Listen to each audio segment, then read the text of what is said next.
So I think we're good, and I can hear everybody for a change. So welcome back to Playotic and our charity event this weekend for Extra Life Tabletop.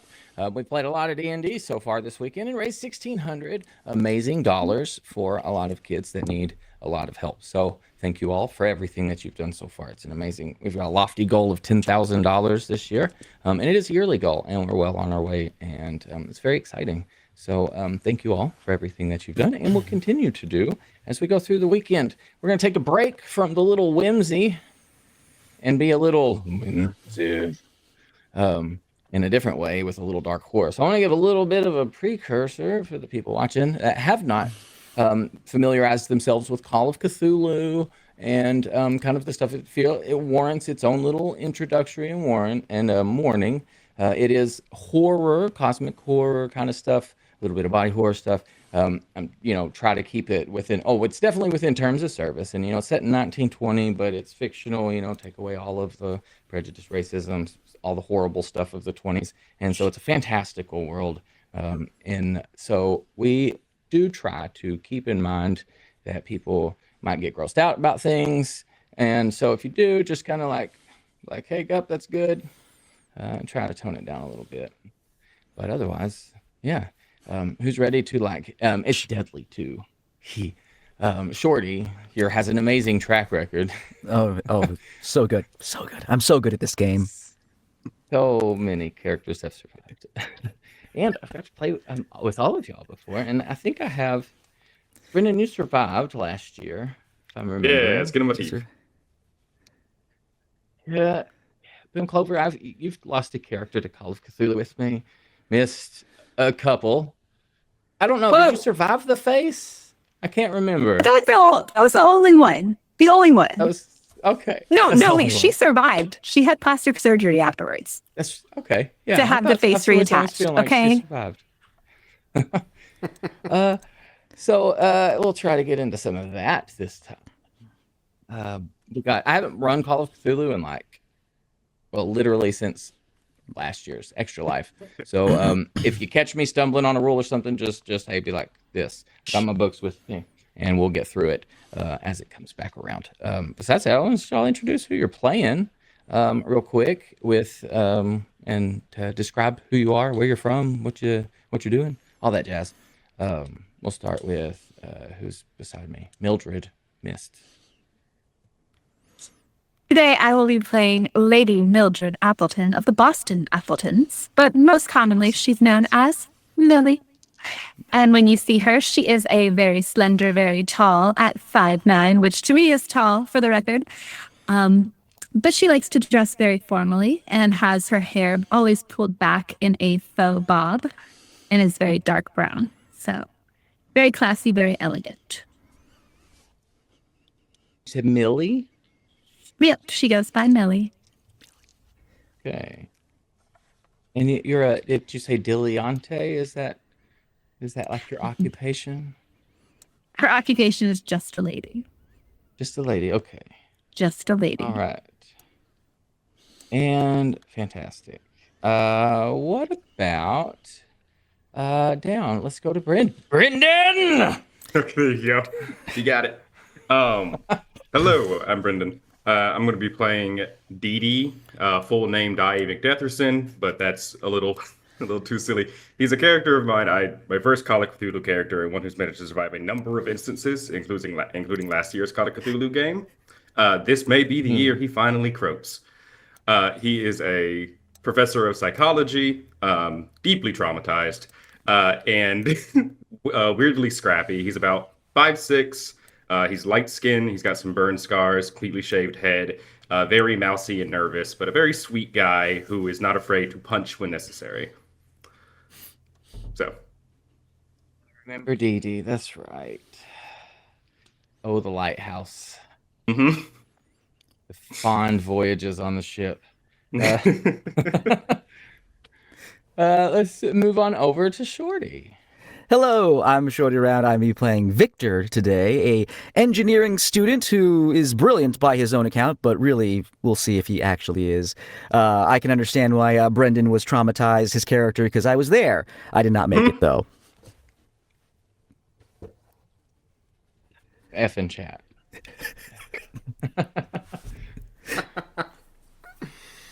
So you said Victor's an engineer, right? Yeah, engineering student, currently heading over to see his friend with his other friends, possibly, and get in some occult action, possibly. Who knows? Yeah, there's a nice little bit of occult y'all all have a little bit of interest in. What about Stimmy over there, Kevin? I'm called that a lot, but it's for different reasons. Yeah, my character is Stimmy Jewett. He is a local press reporter from Steubenville, Ohio, home of Dean Martin. He's been given special permission by his editor to follow this occult story that is taking him out of town. According to the reports, there's ties to Arkham. He's a tall, lanky man in a trench coat with a pencil and a couple of trusty pens and a notebook. He's got a strong curiosity, a lower back injury from wrestling in high school, and he's deathly afraid of bats, but super excited about history. Bats. Oh, his editor's name is John Bovey, by the way. Of course it is. All right. So all of you all have a little bit of interest in the occult, right? You're all going somewhere for a reason. Give you a little bit of a synopsis about what we're doing today. I'm gonna grab my PDF here and get to the correct page. This is set in 1920, and you're all friends of some capacity with an individual by the name of Joshua Thomas, Professor Joshua Thomas. Professor Joshua Thomas is a well-known, Professor Joshua Thomas is well known as a brilliant archaeologist whose work has been critical in broadening our understanding of the ancient world. His research into the esoteric practices of many cultures has thrown light on ancient beliefs, making him an authority on the occult. Now retired, other than some part-time work at Miskatonic University, Thomas has become something of a socialite. He happily lends his expertise to those who visit his vacation cabin, situated just about an hour or so outside of Arkham. Over the years, he's become a friend, rival, and mentor to many. Our story begins as one bright morning in late September, just as your car crests over a ridge on the hilly drive up to Thomas's cabin. When you arrive, you intend to catch up with the professor, compare notes, and perhaps share a discreet glass of whiskey. You all are kind of traveling together in a series of two cars. Whether you know each other or not is up to you, of course. But it was kind of a mutual gathering, so he had invited you all at the same time. And after climbing through these winding roads, you pull up outside of Thomas's cottage. It's made from pine logs and is surprisingly large. The structure sits in a cleared section of land overlooking a small river. The forest stretches into the distance in all directions, save for the stretch of unpaved driveway in which you are traveling. The two vehicles parked outside contrast noticeably. Your two vehicles. A nicely kept Ford Model T as well sits in the house, and a dusty Chevrolet Series FB. You pull up next to these, you park, and you clamber out. The cottage stands quietly before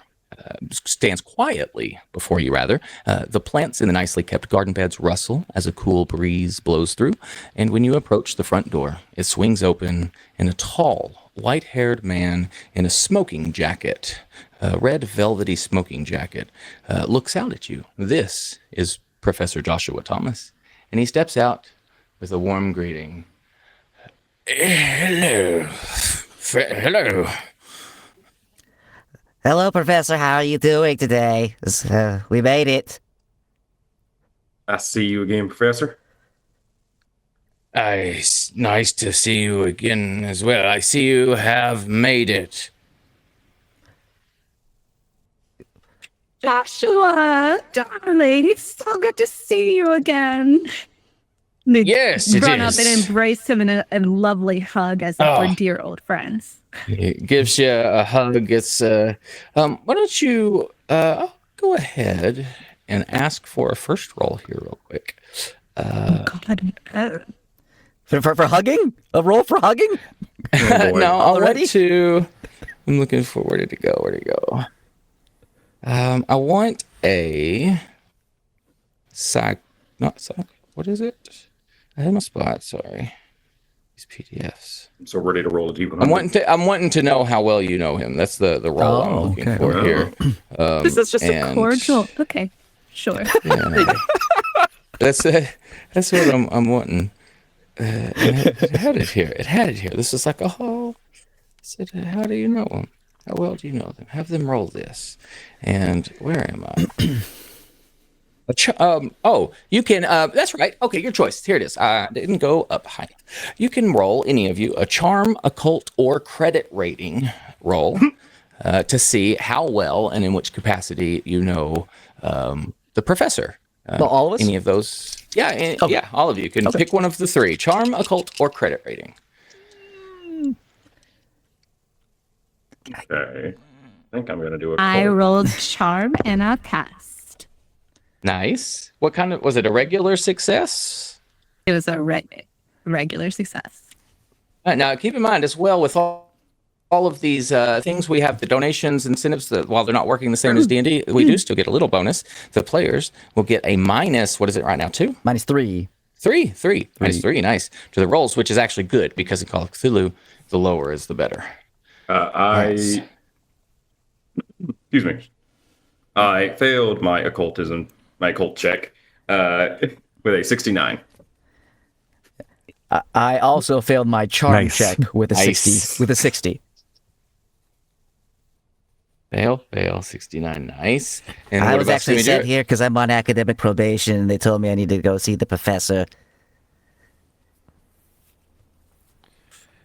I failed my roll. Okay. What did you roll? Like, what skill rather? I Did you rolled attempt? the occult. Occult. Okay. All right. So we've got one success, which was Millie. Millie, you have a bit more of a rapport with the professor than most. You've been to his cabin before, even. This is not your first time here. You actually have talked to him a couple of times, and his, there's a housekeeper here that lives with him, Miss Susan Charnel. And she is just the two of them. She takes care of the house, and she's about her mid-30s, while the professor is about 74. Is and you the give- car still here? Y'all's cars that you rode in on, or the cars that We were? we rode in on separate cars. Yeah, there was 2 So- cars that brought y'all in. Yeah. I'm gonna have my driver grab my stuff, and while he's grabbing my stuff, because I don't travel light. I traveled with a whole wardrobe of clothes, y'all. I'm gonna reach into the back and grab a gun, which is a hunting rifle, and I'm like, Joshua, I hope you're up for some hunts later, and just give him like a quick peck on the cheek and start walking past. That's how I know Joshua. It's not from the occult. And that's the assumption that everyone in this now has. Oh my God, were we supposed to bring guns? Is Did not bring a Susan weapon. available? He'll kind of gingerly smile at you and say, "You do know I love the hunts." Is Susan Please. available? Of course. She's in the house. Where are my manners? Y'all come here to see me, and of course, let's come in. Pardon me. Sorry, it's been a long day. Please. And he'll be the gracious host that he is, and open the door and kind of lead y'all in. Yeah, I'm still just like talking to like so the other two go. I didn't know we were supposed to bring guns. Were we? Is that a hunting trip that we're here for? I was really hoping there would be as minimal violence as possible this time on this particular trip. I've had a lot going on. It's supposed to be a bit of a vacation for me, so I'd really I prefer thought to it was a- avoid Yeah, any I thought kind it of was a vacation. firearms. I thought it It's a was nice supposed to log be a cabin. vacation. Yeah, It's a it's not very- even old. It's like relatively new, so it shouldn't be like haunted or anything either. I was told Have you by ever my tried a good hunt? I find nothing more relaxing. Kills more things than I care to number. Yeah, I've never actually been in a fight before, and I push up my big glasses on my nose. Darling, I will take you out myself. You'll absolutely enjoy it. I was honestly told this was a vacation, that I needed to come here because there was going to be some games and things. So I thought we were playing Mages and Madness. I brought up my own. I invented a dice roller that he pulls up like this thing, and it does not work. None of his inventions work. And he goes, if I got that wrong, I'm sorry. I'm very sorry. Mages and Madness. That sounds fascinating. It's a great game. I made it a level 4. He's a alchemist, and he just goes on and on just talking about this for a while. I'm enraptured. Yeah, I'm here for this. I need the rules. I need the campaign. But I might be able to invent some sort of firearm if you guys have materials for me. Like, as in for the game you've made, or like a real gun? Well, he looks over. Have we actually told each other our names yet, or no? I like the idea that because Millie brought so much stuff, one car was for Millie and all her stuff, and the other three of us were just crammed into another car. Absolutely. So I think, we've... Go ahead. I think Stimmy is gonna pull forward in front of Joshua and say, "Oh, Dr. Thomas, it's a pleasure to be here. Thank you so much for inviting me here and footing the bill. Really charmed. Thank you so much." Always. Oh, always, of course.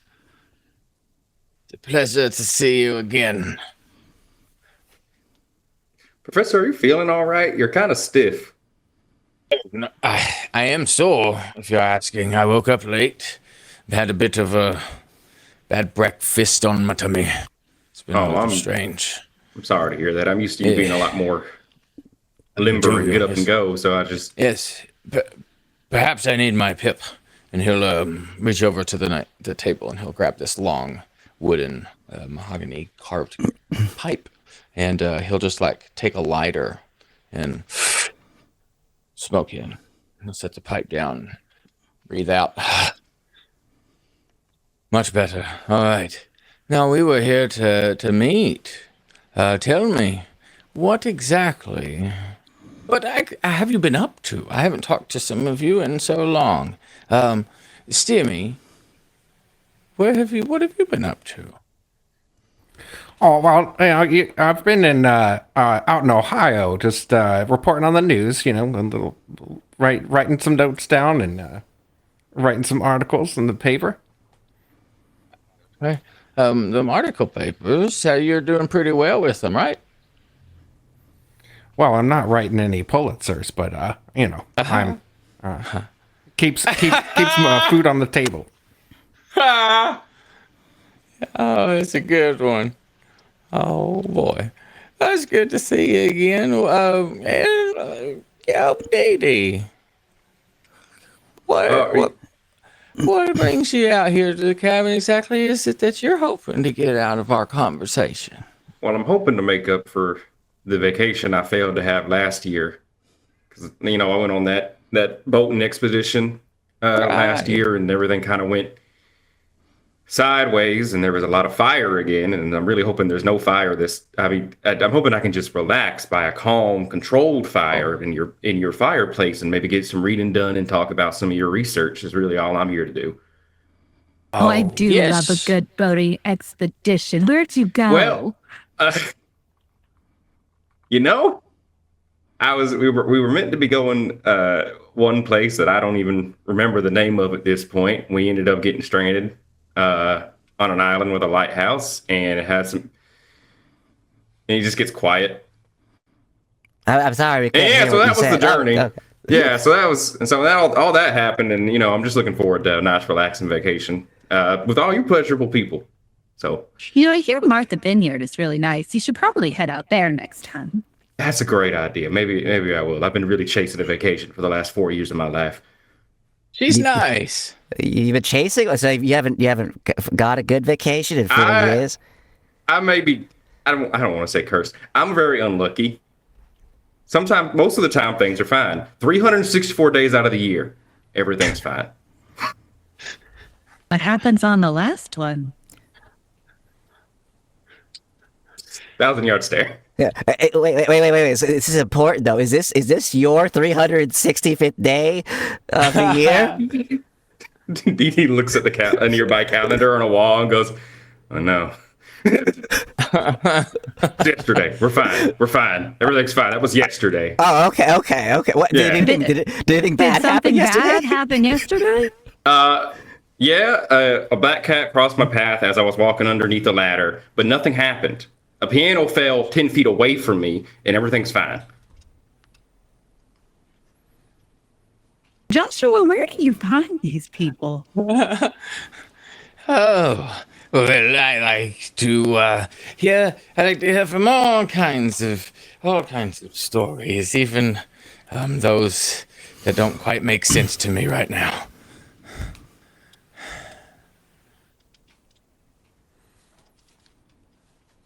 Okay. The hunts. Tell me about them. Well, you know me. I like to come out to the woods or to the forest at least once a year and get a good couple shoots in. And ever since Toddy, I haven't been able to get any good vacations in myself. Todd's my fiance. He's dreadfully boring. Of course. How about you add a Y to the end of his name? Well, it's kind of like me. Mildred. Who names a child Mildred? The parents? You should meet Mommy. She's What's your mother- dreadfully boring herself. What's her name? My mother? Yeah, what's your mother's name? I'm just curious. Barbara. Ooh. Uh, Point so- made. You went on. So is this You went really? on Are we really vacation? hunting something here? Is that what's going on? Oh, you don't have to join me. You can do your own thing. I just figured I'm going to be out in the forest. It's a good time to look for deer. Oh, well, Mary, I mean, Mildred, Mary? Do I look like a Mary? sorry, it just came out. Sometimes it happens. Sorry, Mary. I mean, Mildred. I mean, I'm an Eagle Scout. I'm just love being out in the outdoors, just like anybody else. But I've never been one to be around any firearms. It's not my bag, as they say. Well, I'm sure the prof brought y'all out here to have enlightening conversations about archaeology, as is known to him. And I will love to sit absolutely. around and listen to those conversations. And in my free time, I will go out and shoot myself some deer. You enjoy that. The professor here was kind enough to pay for my transportation out here. We had some kind of Gosh. funny shenanigans going on out in Steubenville, Ohio, and some things about the occult were mentioned. And I was been in touch with Dr. Thomas, and I figured I might be able to get a story and follow up on the one in Ohio. But the only way I could get out here is if Dr. Thomas could pay for my transportation. So greatly appreciate it. Every time, anytime. Yeah. So this is like your vacation. DD said vacation, and then Millie, you said vacation. So this must be. Victor, how was your vacation? Oh, well, I mean, I was sent out here by Professor Johnson from the university. I'm on academic probation. He said there's another professor out here who may need some, help from an engineer student for the weekend. He said it was a vacation as well, so I might be able to, get some playing in and things. But I'm here to learn from you, sir. It's a very, very, excited to meet you all. Perfect. I've got it good. All right, that's a lot. It's so nice to catch up. It's so nice. I love it. Now, tell me, Didi, what is it you remember when you really think back to that last year? We talked about this before. Tell me when you think back, what is the one thing that comes to mind?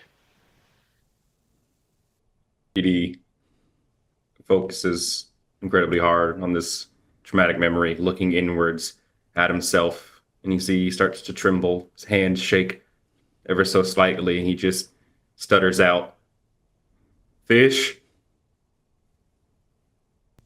Well, yes, if you were on a boat, I assume there would have been fish. Was it like a big fish or like a small fish?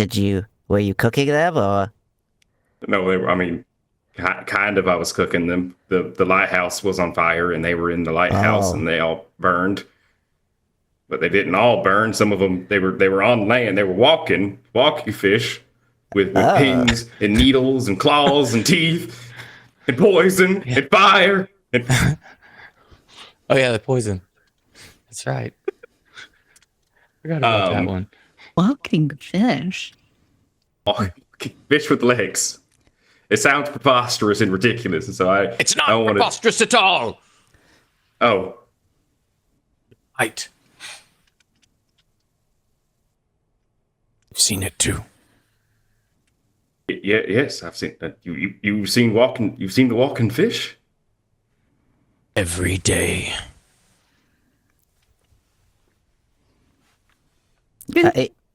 Does Susan bring us a gin and tonic? I think that's necessary for this conversation. Of course. What exactly do you like your gin and tonic to be made of? Gin and tonic? Of course, very well. That's a smart choice. It is very well. I thought so. Let me yes, I'll get. We'll find that. Of course, for sure. Gin and tonic. And he just kind of sits there. Professor, should I be taking? Is this going to be on like a test for me? Should I be taking notes on this subject matter here, sir? Ah, yes. Notes. Yes, take notes. Okay. Grab your writing apparatus. Yeah, I got it, Professor. Yeah. Right, and gather your faculties, and I shall tell you about the rocking chair. It's a fine specimen, oak, possibly compressed sorrel. It's hard to tell in the light. Funny thing, though, about that chair, I do remember, well, not me per se, but this structure once had a fascinating incident involving that very chair and a duck named Harold. Now, Harold, though, was no ordinary duck, mind you. Now, take these notes, because Harold, he wore spats. He could quote Cicero, a real gentle bird. Anyway, he and the chair got into a bit of a philosophical disagreement over whether or not chairs have knees. Heated stuff, really, feathers everywhere. So the chair said, Professor. I've been, yes? Yeah, I suppose the last time you got some fresh air. Well, today, been very fresh today. You're talking about a wooden walking chair and a quoting Cicero. Yes, the chairs. Yes, the chair said even that. He worked for the mayor, and he had been rocking ever since the Hoover administration. But he didn't need knees, though, right? It's legacy. Okay, the duck just started sir. screaming in Morse code. I think. Can Where's I Susan? I would like to use my psychology degree. I was gonna give anybody an opportunity if they are somebody with training in psychology. Make a psychology roll. As Gonna make as that a roll. yeah, they say I'm taking notes. Chat quoted Cicero. Honey, I think you can stop the notes. I think you can just put the pen down. Psychology or psychoanalysis? Which one is preferred? You can do either of those. Okay, I'm gonna go for psychology. It's a pretty high roll, pretty high number for me. Let's see, that's a 57, which is a standard success. Did you add your -3? Oh, 54, which does not change it much, but Still a regular success. yes. All right.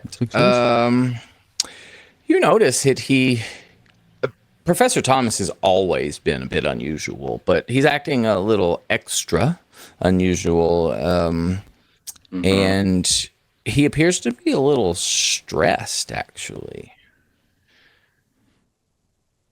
Okay. With that, I would like for Victor and Stimmy to give me a spot hidden roll or a first aid. Okay. Let's see.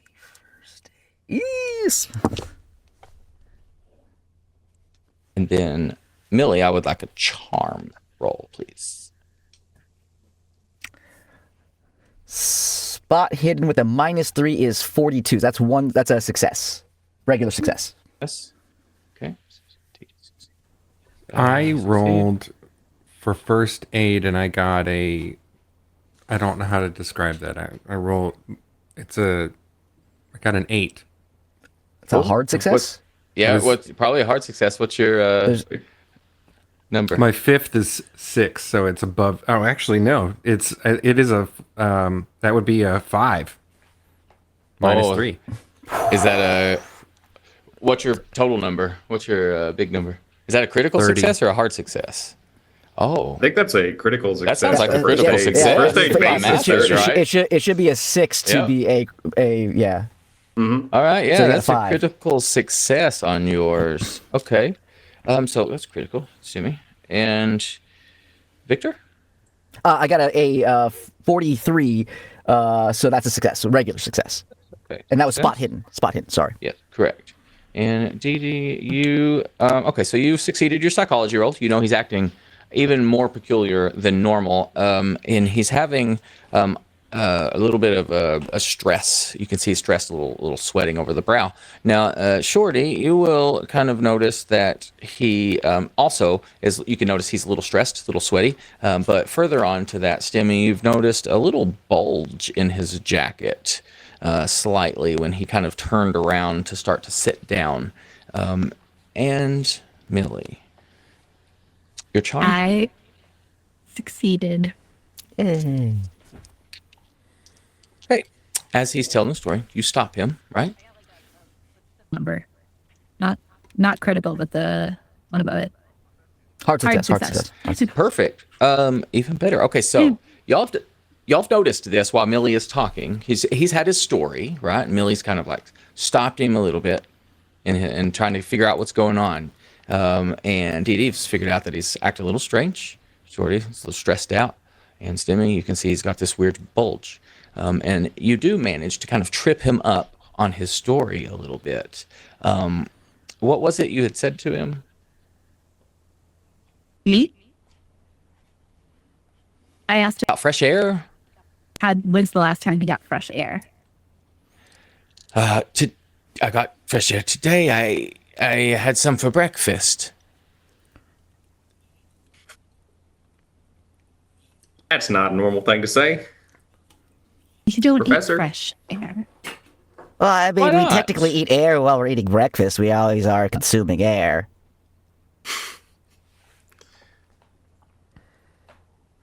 Gin and tonic.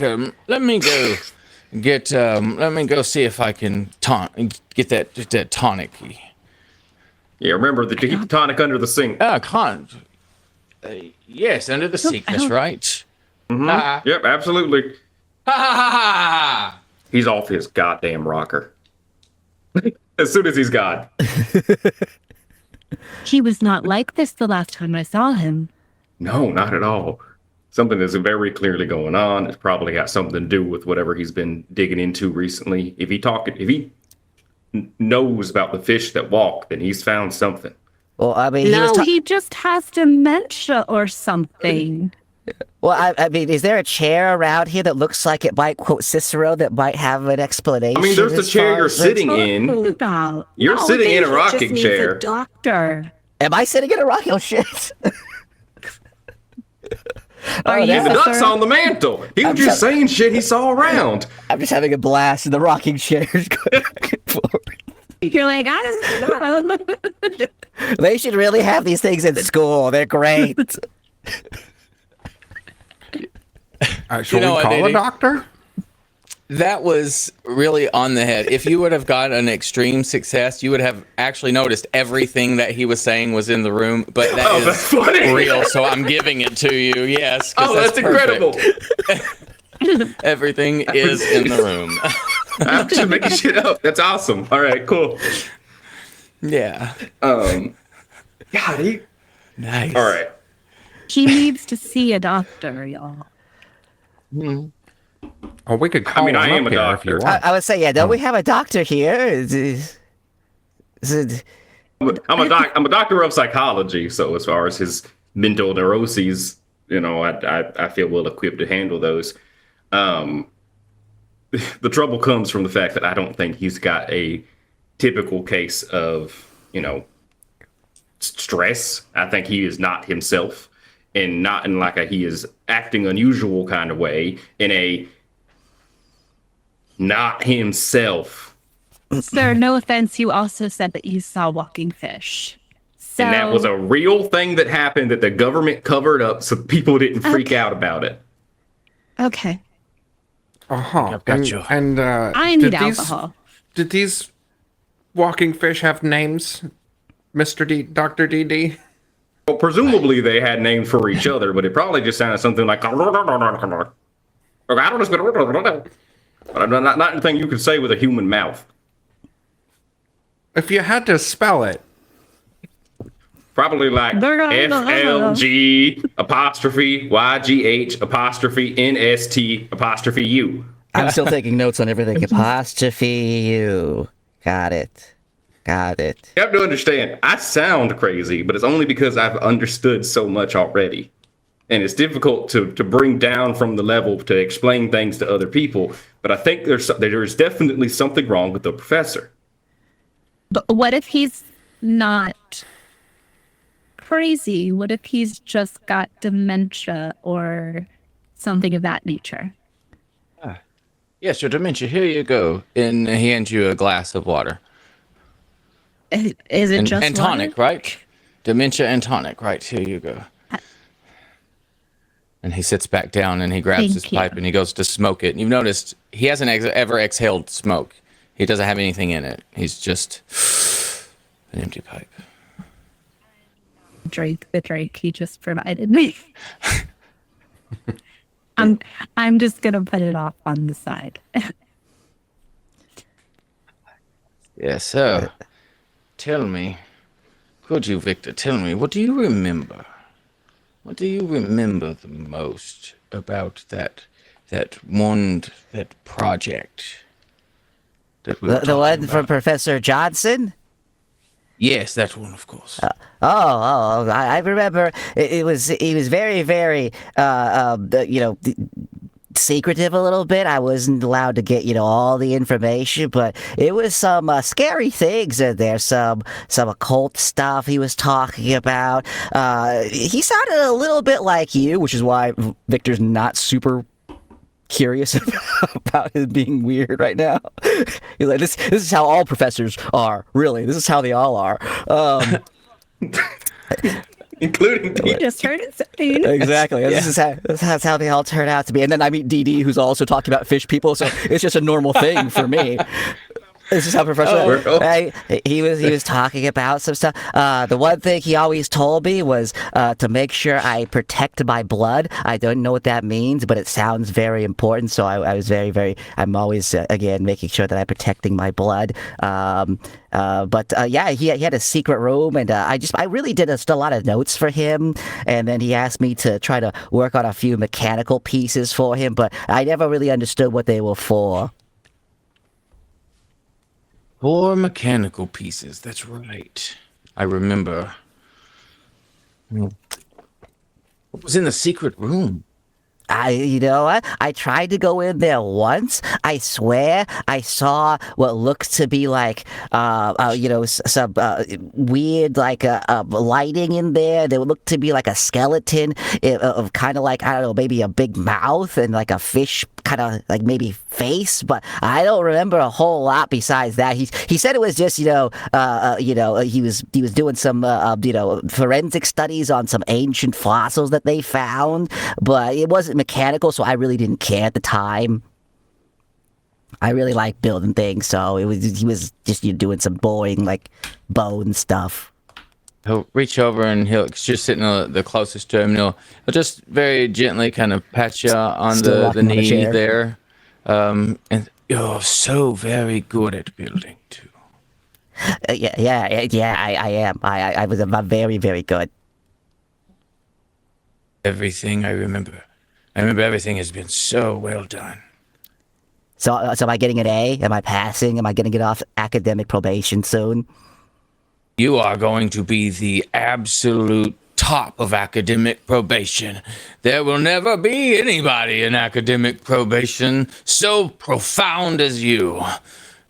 Mark my words, you will be known for your academic probation. No, I don't want to be known all for universities. Okay. But that's bad though. I want to be off probation. Is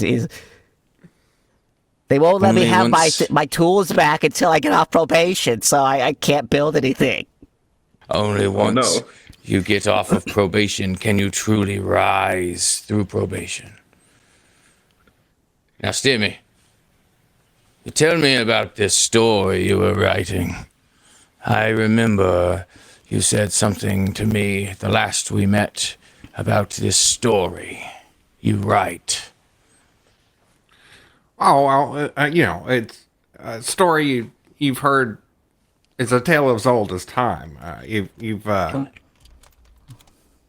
People in dark robes and burning in a fire, or having a bonfire in the middle of the woods somewhere, and something about sacrifices. Well, when I did my investigation, there was some people talking about Arkham, and I'm not really sure exactly, what the tie is to little old Steubenville, Ohio, but I think I don't know. That's why I'm here to investigate. I think that's what I have found. You asked me, I had found that in Ohio was the only place that you could find Arkham, to mine it, collect it. Are you That's saying what they wanted Arkham it for the is riches. a resource? Yes, everything is a resource. If you use it properly. Dee Dee wants to quietly approach Millie, and whisper to her, and say, "You know his housekeeper, the other person supposed to be here. Her name was Susan." Yes, Susan. Kind woman. Smells like onions. Yes, haven't seen Susan. I noticed we haven't seen Susan in a minute. Do you want to go look for Susan while we keep the professor busy? You want me to look for a servant? Well, you're the only one who knows what she looks like.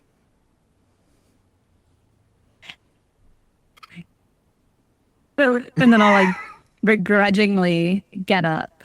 I thought you were like, I slowly point my shotgun at Dee Dee. For the mere suggestion that you look for someone you know. Joshua, if you'll excuse me, I'm gonna go freshen up after that long Yes. drive. Yes, that's right, Timmy. That's right. She's onto something. Freshen it up in Ohio. And he just doesn't seem to be paying much attention to you, Millie. Exactly. I would like for you And to then make me I'll a stealth roll. walk out.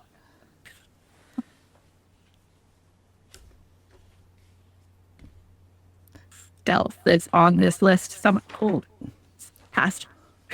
Oh, nice. You step out, and he seems like he's not really paying attention as he continues talking to Stimmy Jewett about how Arkham is a vibrant resource in Ohio. Yeah, that's true.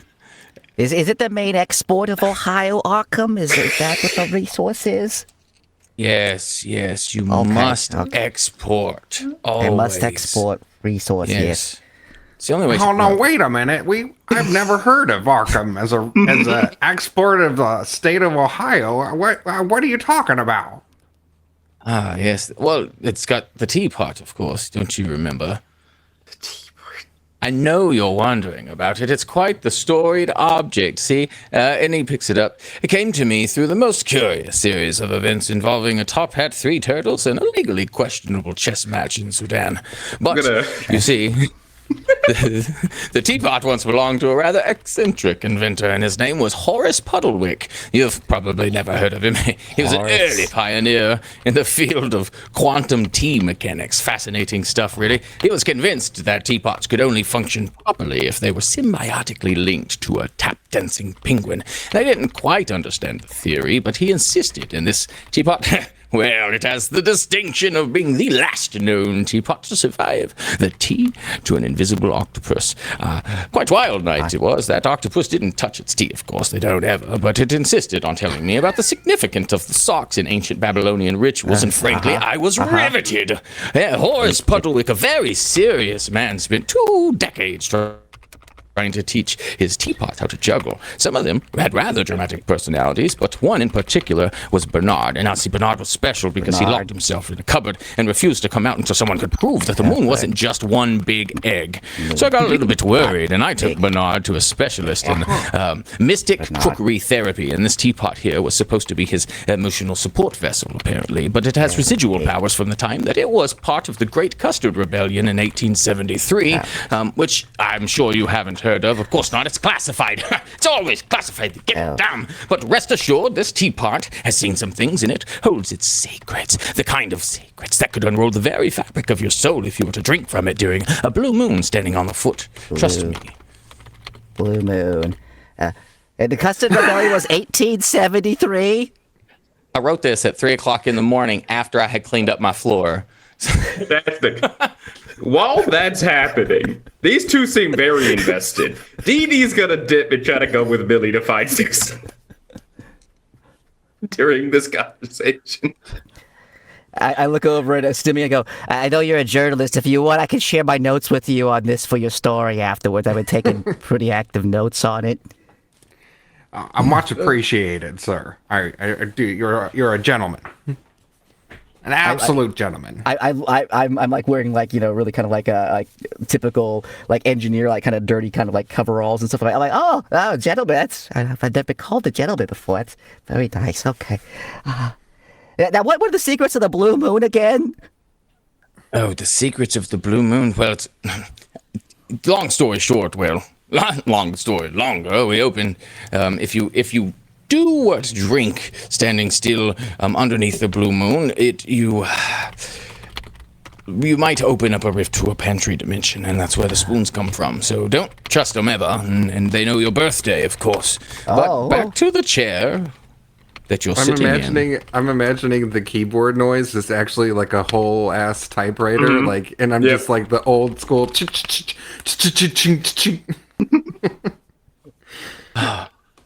Now, you know the chair you're sitting in married the lamp over there, and they moved into the master bedroom upstairs. I think they still write angry letters to the ceiling about every Tuesday, which reminds me, I need to water the carpet. It's been buzzing again. I'll be right back. Chair and lamp were married. Okay, they were married. Moved to master bedroom. Okay. Despite being in the living room currently. So where does he sleep? Up there in the master bedroom? I I'm don't, not a nerd, so I don't know. I'm not a know. nerd, so it doesn't matter for you.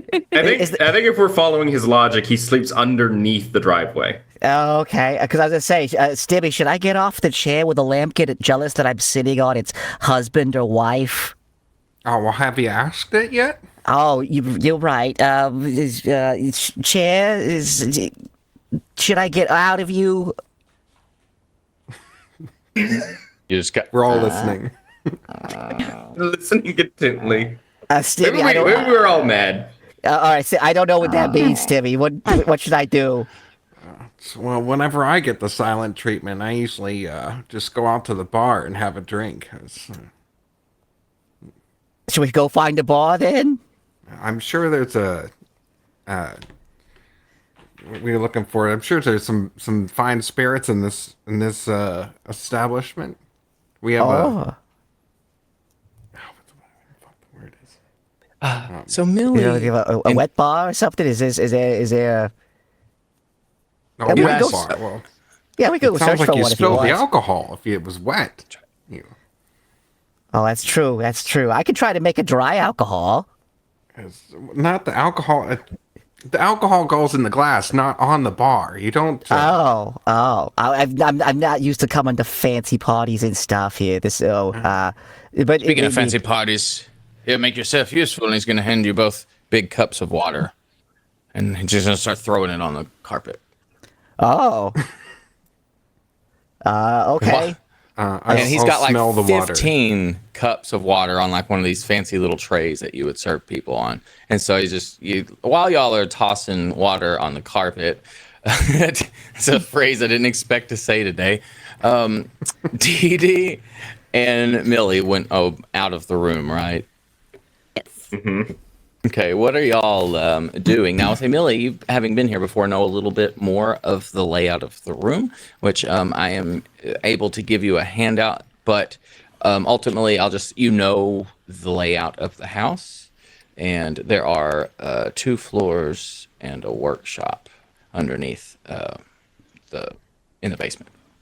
Oh boy, basement. See, this is just like a standard log cabin, though, so it's not like a servant's quarter area. Correct. Yeah, this is it's just a. I'm actually gonna say. So knowing the layout, I'm going to head for the kitchen area, assuming that might be where I would first think to find Susan. All right, Susan. There are. Okay, would you give me a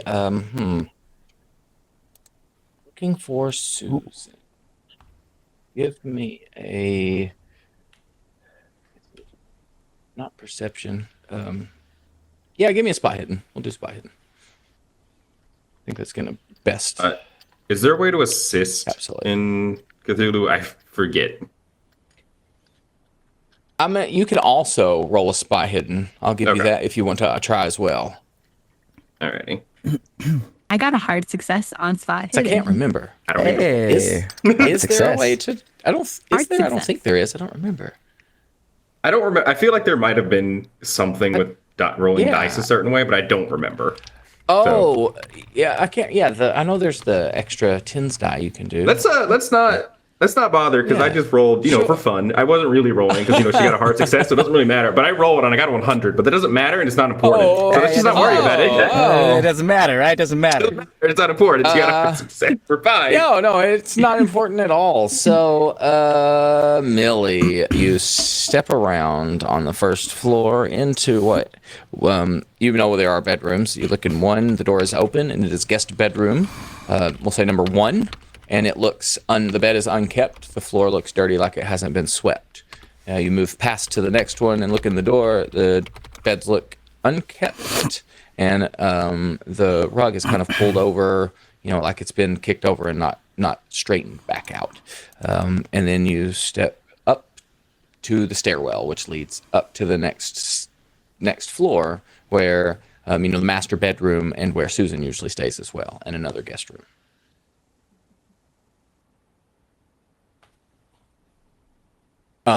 Now, Dee Dee, you Yeah. look into you go right behind. You're just walking behind Millie. You also look into the first door and you see this unkept bed, and then you move to the second one following behind, and you look and give me a sanity roll as right in front of you immediately is just Susan standing there, mouth agape, head kind of cocked to the side.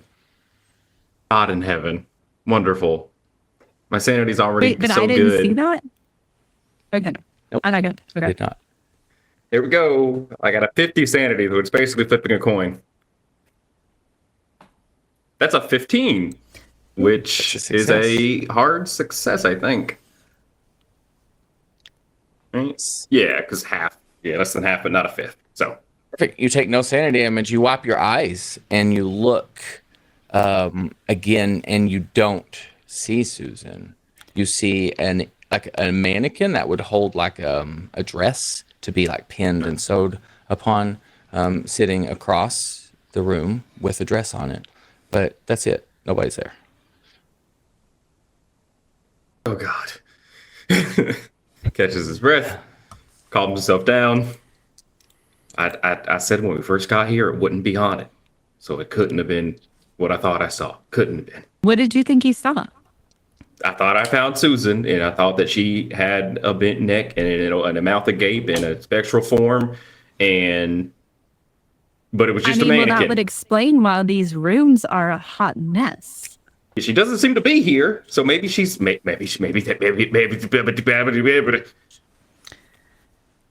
I mean, she has not cleaned anything, and she knew we were coming. Unless something happened to her.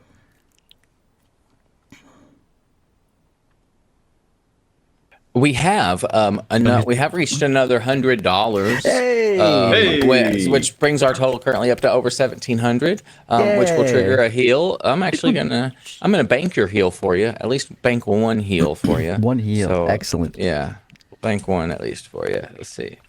Keep that in mind. To be all right. So yeah, Dee Dee, sorry, Emily. So we're continuing up the stairs then towards her room. While you go up the stairs, in the other room, you've got Stimmy and Victor and the professor.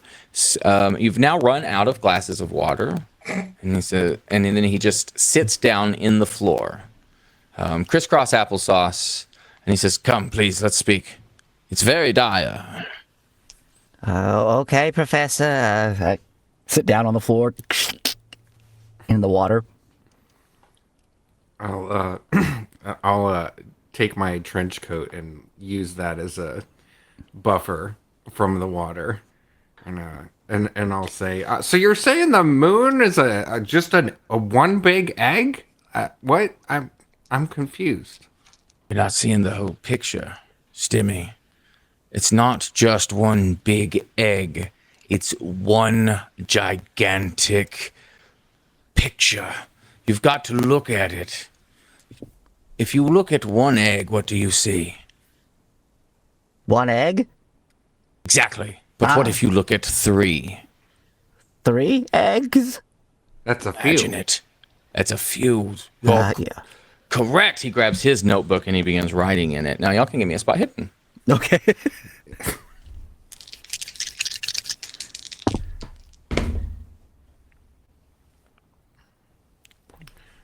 Fail. 43 minus 3, so 40. So that is a success. Regular. A regular success. There are notes in here. You kind of glance as he's writing, and it's his normal handwriting that you've seen before. And then, but it's weird. It's talking about weird stuff, and then it starts going into languages that you've never seen before. Weird characters, slashes, indentions, all just symbols. Would it maybe he looked like some of the stuff that I saw at Professor Johnson's secret room? Maybe some of these symbols? No, No. Okay. All right. no, not this. Okay. Professor, what are these? I've never seen these before. What do these mean? I'm like really over the book, like invested in it. Yeah. Snaps it shut. Well, if there is anybody to ever be able to build a story about it. You. He'll hand it to you. Me? Oh. Okay. All right. You I have. build stimmy stories. And you take this and you eat it, and when you get the sustenance, I want you to remember what happened to flamingos that day. You want me to eat the journal? Never give up who you are. But he still, stands up. I have to eat the journal to. Oh, is this part of my grade? He kind of goes and moves over to a chair and just sits down and grabs his pipe. You have his notebook in your hand, though. Okay. And I it's look over. yours. I look at Stimmy and I go, should I eat it? Should I? Do you want to take a look at it first? Seems like a lot of calories. I would read it. Oh, okay. We'll read it first here. I open it up and then I'll show it to Stimmy as well. I'm like, I'm not sure exactly. I'm pretty smart at reading blueprints and electrical engineering kind of stuff, but this stuff doesn't make any sense. It looks a little. Do you know what this says? Does anything look discernible to me? You kind of flip. You grab the notebook here from his hand. You look at it and you start to read, and you won't have recognized it either. But looking at it from behind, Victor, it does almost look like a schematic. Oh, okay. You see it upside down. Kind of when you do that little paper thing. Yeah. Yeah, you see what looks to be almost like something showing how to put stuff together, maybe? I don't know. It's weird.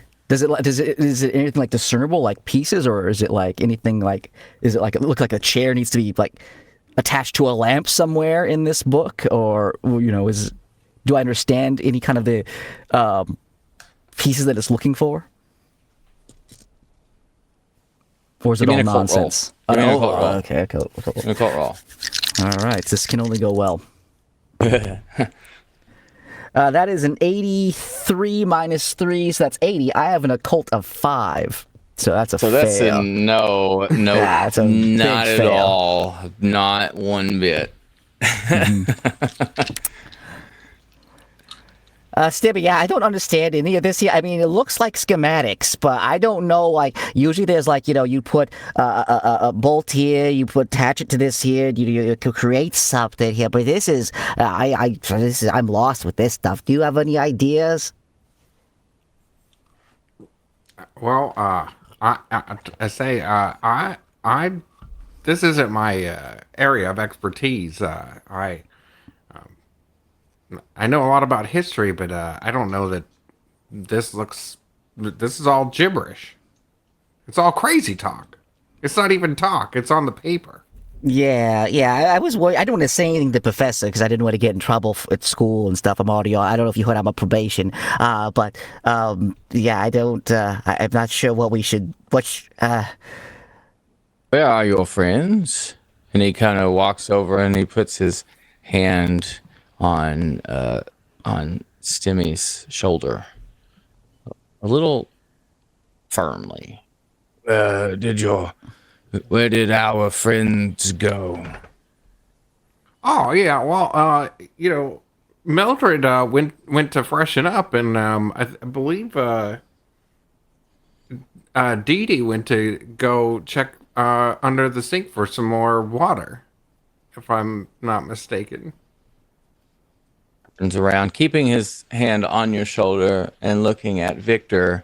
Give me, what did you roll earlier? Was it spot hidden or medicine when you noticed the lump, Stimmy? Did I notice a lump? Yeah, it was first aid. I think it was first aid. Yeah, roll that one again. I'm going to give you a bonus die, so take the 10s die, roll it again, and take the better of the two. Cthulhu advantage. Damn it. Well, that's a 40 and my first aid is 30, so I'm short. Ooh, even with the 3, yeah. So you have luck? You can spend luck? Oh, you do have luck. Hey, bam. Luck points. I forgot. Thank you, Shorty. Yeah. 7 points of luck. We'll do it. That's right. Yeah. Luck, for people who don't know, is a fantastic resource in Call of Cthulhu.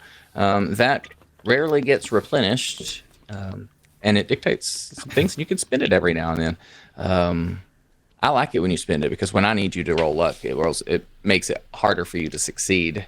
So you spend 7 points of luck, and to succeed, all right, cool. You he keeps his hand on your shoulder, turns around to Victor. You see up kind of his back. You know, he's older, 74. He's got white hair, big white beard, solid, not pepper, no black in it, no grays, solid white. But you see these thick black hairs coming up from his back and just kind of laying over his sweater. And they kind of move a little bit as they wriggle. And then Is there a goes back into his way shirt. for me to politely step away? I want to be like, Dr. Thomas, do you have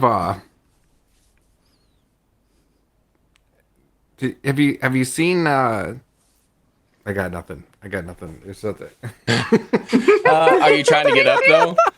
Okay. You're looking at him. I got nothing. Do you say that to him?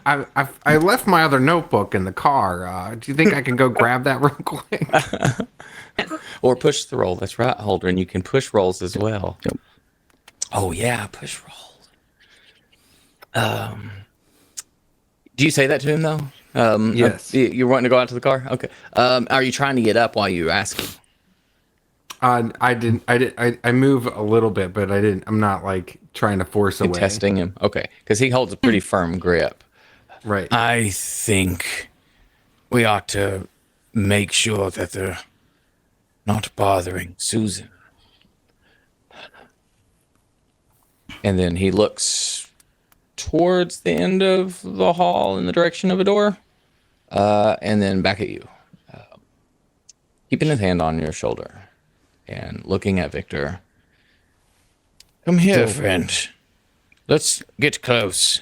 Let's talk. All right, I haven't seen this on his back, so I'm like, oh, okay, Professor. I really don't understand the schematics here. Like, what is this? I'll say, Victor, did you hear that? I think they might be outside. We're looking for Mildred. Did you hear Mildred, Dr. Thomas? I don't know. See if Victor's smart enough to. I'm looking at Victor, and I'm like, I have like the eyes where I'm like, I don't know if he'll figure it out, but What are you looking at? I don't know. I'm looking. I'm trying to figure out the schematics here, though. Is it over there? Does Mildred find it? Maybe we should go. You know what, Professor? Maybe we should go find me, and we'll go find Mildred because they might know some of these things. They might be able to help us figure this out. Now, backtrack just a hair for a second and cause a sanity roll for Stimmy that I forgot to do when you saw the hair. Oh boy. yes. As he tells you, Victor, and you got close thank to him, he's going to put his arm around you as well. Oh, I don't like being touched, Professor. I'm sorry. But it's a little aggressive. Oh, okay. I rolled a 33. That's a success. That's a success. All right. So you're only going to take 1 sanity point, Yeah, 1 point of sanity that's good. damage. Yeah. That's as good as that could get. That is. Yeah.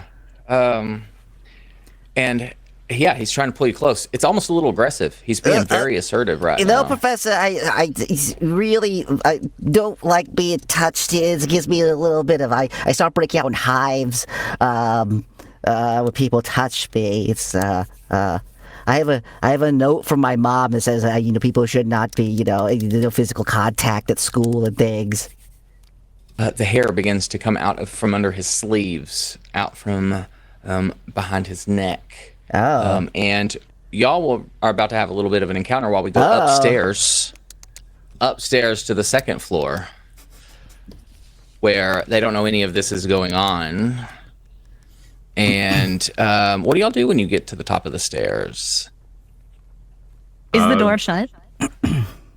to the stairwell is open, so you go up, and there's no like door to the next rooms, but there are there is a door. There's a door. I'm sorry.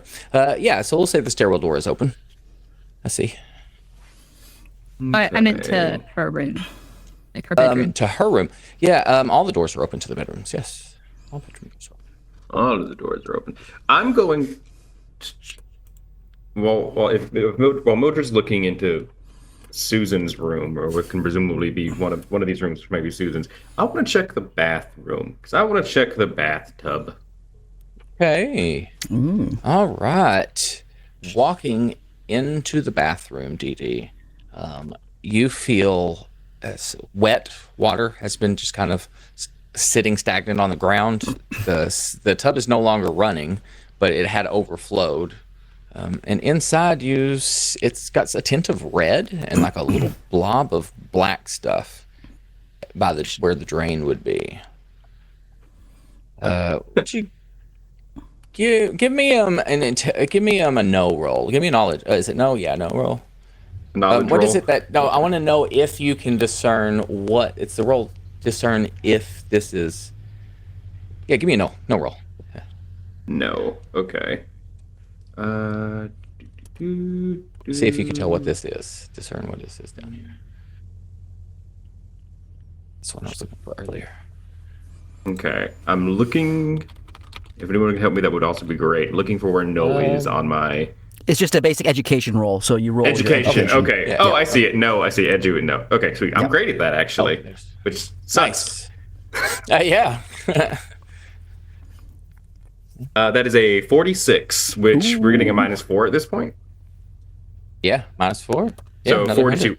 100. Almost a hard success, but just a success. But a success. That's not hair. That's definitely blood.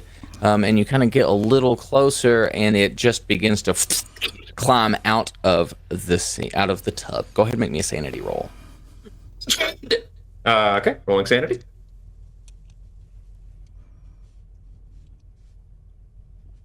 That's a fail. That's an 80.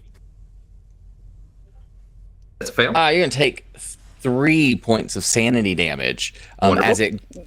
as it climbs over your foot way faster than it should have been, and it's just like a wet toupee, just like venom. Think of that symbiote just kind of through, but it's hair as it jets down the stairwell. Yeah, once again, I scream for Millie. The hair is the hair is sentient, and it's running downstairs. The bathtub's full of hair and blood, and it's running downstairs.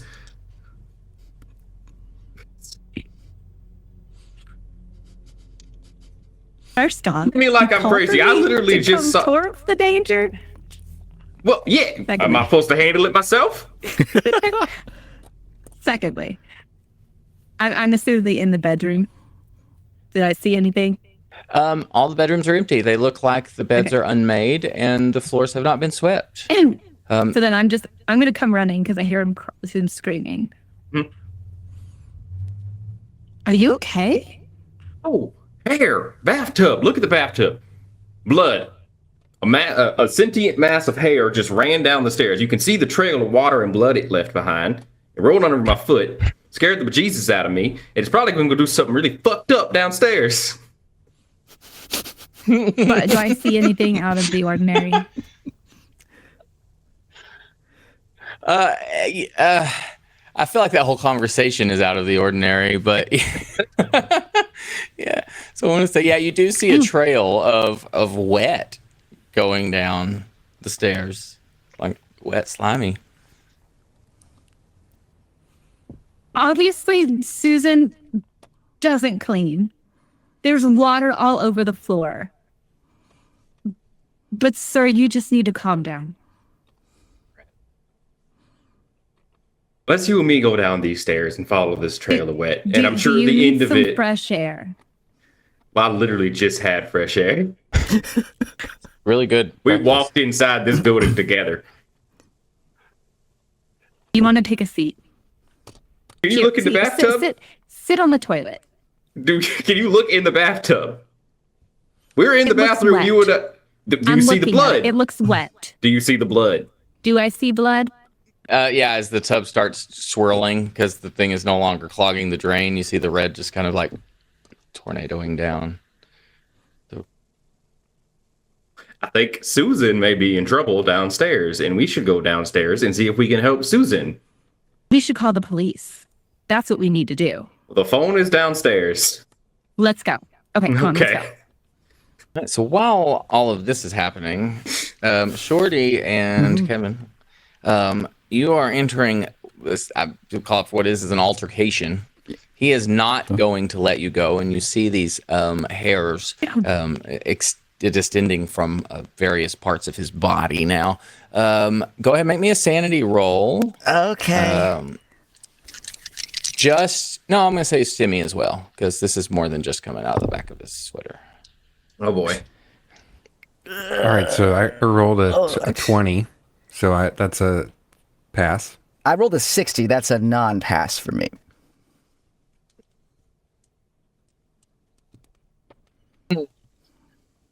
Victor, you're going to take 6 points of sanity damage. Okay. And that's going to trigger about a madness, I'm assuming. Yeah, it is. Okay. Yeah. All right. Give me that good. That's good intelligent stuff. roll, That's good stuff. right? Oh, I'm smart too. That's good. Oh, this is the roll you don't want to fail. I'm so There you go.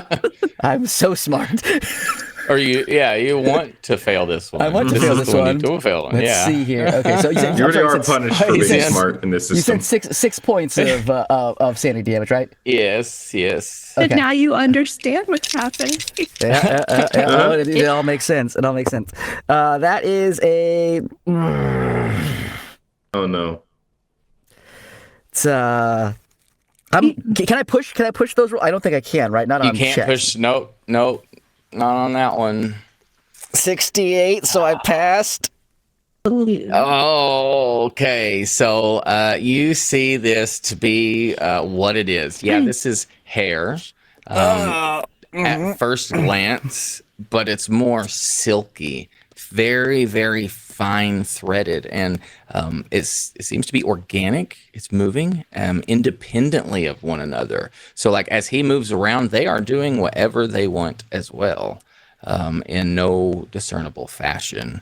And with that, I found these cool new Bouts of Madness tables to try to deviate Great. I'm from so the book. excited. Excellent. New tables. All right. Excellent. Sounds imaginative. Excellent. I Excellent. I didn't even vet it before I chose it. That's So, fine. let's see what's on it. You give it to me. I want it. Just give it to me. You've seen what I rolled happens a when you vet 100. things. That's what happened last time. Oh, 100. I rolled a 100. Yay.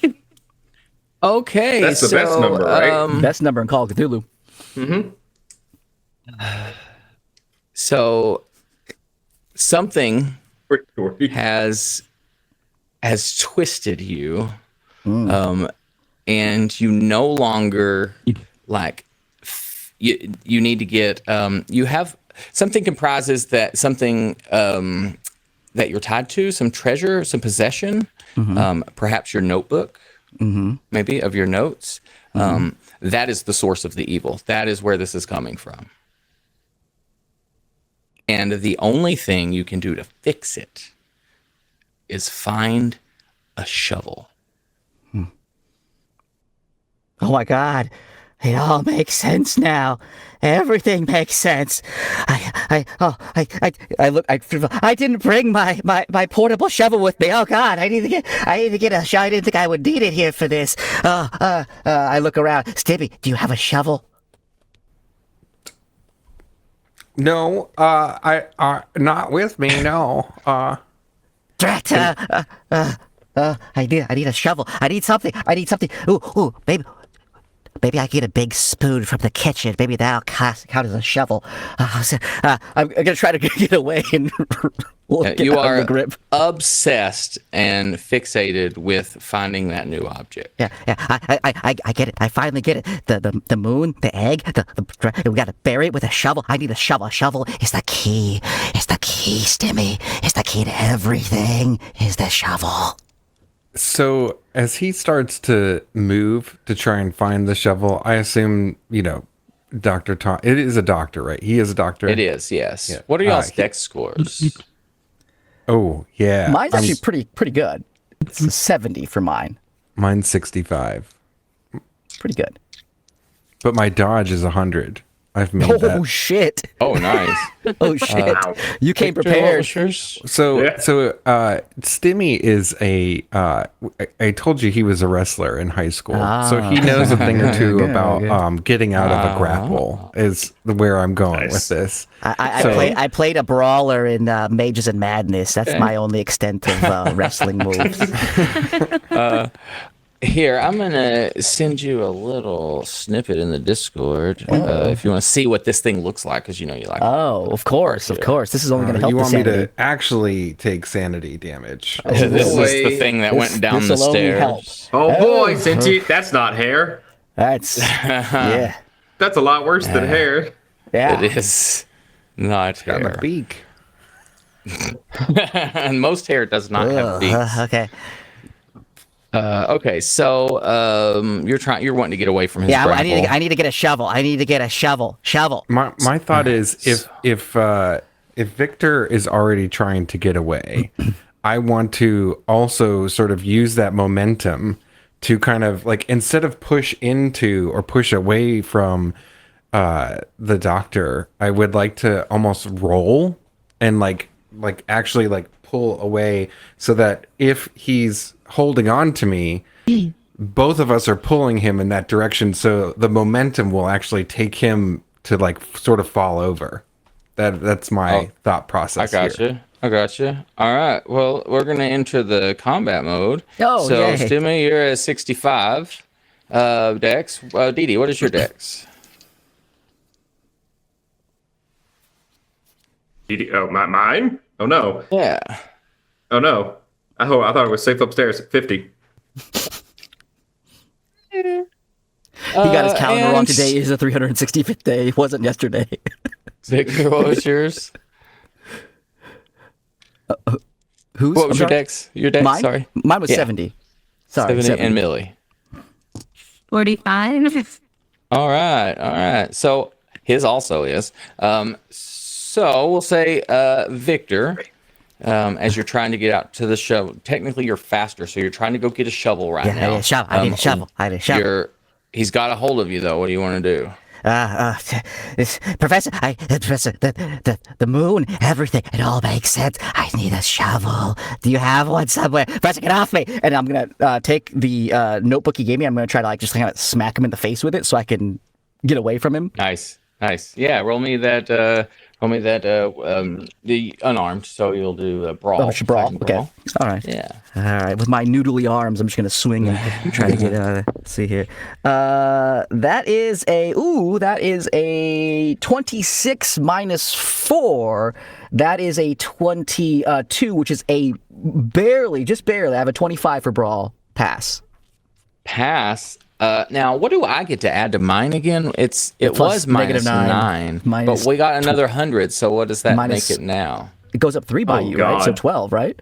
Oh, 12. So that is going to be a hard success as it fights back. So it's not trying to dodge. It is trying to also hit back as these little hair tendrils come up from like behind his arm and begin to like slap and grab you around like your head and neck and stuff. So Professor, Professor, that is going to be brawl is 1d. Is the hair wet too? Three. Because like the 1d3. floor and everything is wet. Yes, it is moist AF. That's 1. You're going to take 1 point Okay. of damage. Not bad. Yeah, that's fine. I can yeah. deal with that. We have a heal banked. Yeah, you do have a heal bank. Yeah. I'm gonna let it go around. Yeah. All right. So, are you going to do anything else? He does still have a hold of you. I want to. I need this. I need it. Yeah, I'm going to pull out because again, being a brilliant inventor, I'm going to pull out a self-defense tool, which is basically a little nightstick that I have, but I Nice. attached a little electrode on it to try to make it, turn into an electric one. It doesn't work, but I'm going to try to hit him with it.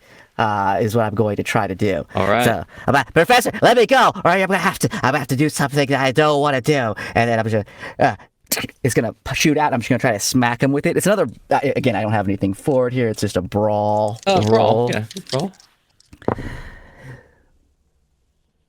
Ooh. Can you can push on fight rolls, right? Yeah. Okay, I'm gonna push. Oh no, combat rolls. Damn it. You, Okay. you can't. Nope, No, you can't. do combat Okay. rolls. Okay. Yep. 90. Oh. It was a 93. Oh, Victor. I'm sorry. It was 89. 89 because I have minus 4. 89. That's, oh, 89. Haha. Better. That's important. It's but important. It's so important. got another hard success on you. The minus 12 is pretty brutal. It was 2 away from an extreme. We're not there yet. That one is going to be 3 points of damage. Okay. That's good. We're good. We're good. We're so good. We're so good. Everything's fine. And then, so you can't really get away from him. All they hear upstairs is just me yelling, Professor, I need a shovel! A shovel! The shovel's the key to everything! It's the key to everything! A shovel! Well, they're definitely in trouble. They're 100% in trouble. No one starts They yelling sound like they're having a that. great time. What are you No, talking about? no, he's having a terrible Great time. conversations are happening down We're there. having a terrible time down here. It's so awful. This is not worth the credit hours. Next, here we've got Stimming Jewett, and you are. What were you doing again? Leverage. Yeah, so I was trying to use the momentum of Victor getting away and me to roll away at the same time to sort of move. If the doctor's attached, he kind of comes with us in a tumbling fashion. All right, we're gonna continue. Give me a brawl. Do you have anything extra that like for fighting or anything? What did you say was dodge was high? Let's have you roll dodge. Roll dodge. Oh, that's like an immediate. That's like an instant success. Yeah, you got 100. So I got a 61, so that would still just be a regular success. I don't think I've ever seen a maxed out like COC, so that's awesome. Yeah. That's awesome. That's all right. So that's you get away from him. I did not even succeed with the minus 12. So he's focused a little bit. It is focused rather, this entity on Victor as you I'm just leverage wailing yourself. on it helplessly. The arm is oddly like noodly and just drops off of you, Stimmy. Anything else you're wanting to do? I'm gonna. I feel like I would want to try and help Victor. It seems appropriate to try and get him away from. So if I get away, what does is he still does the doctor still have a tat? Does he still have him grappled? It does. Yes. Okay. Yep. Did and if so? you Did want he move to, though? Did it like knock him off balance? Slightly. Yes, slightly. Slightly. Okay. Can I just? No. I'm gonna. Oh boy. There are no bad decisions in Call of Cthulhu. Nope, there are none. None. I like my first instinct is to try and kick out one of his legs so that he like falls and he has to catch himself. And everything that's telling me not to do that is not related to Stimmy Jewett. So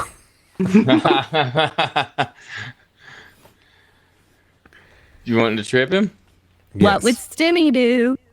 All right, give me a brawl, fighting brawl on that one, and then we'll use the not damage. Yeah, extreme success. Oh, we got it. What am I rolling? 5.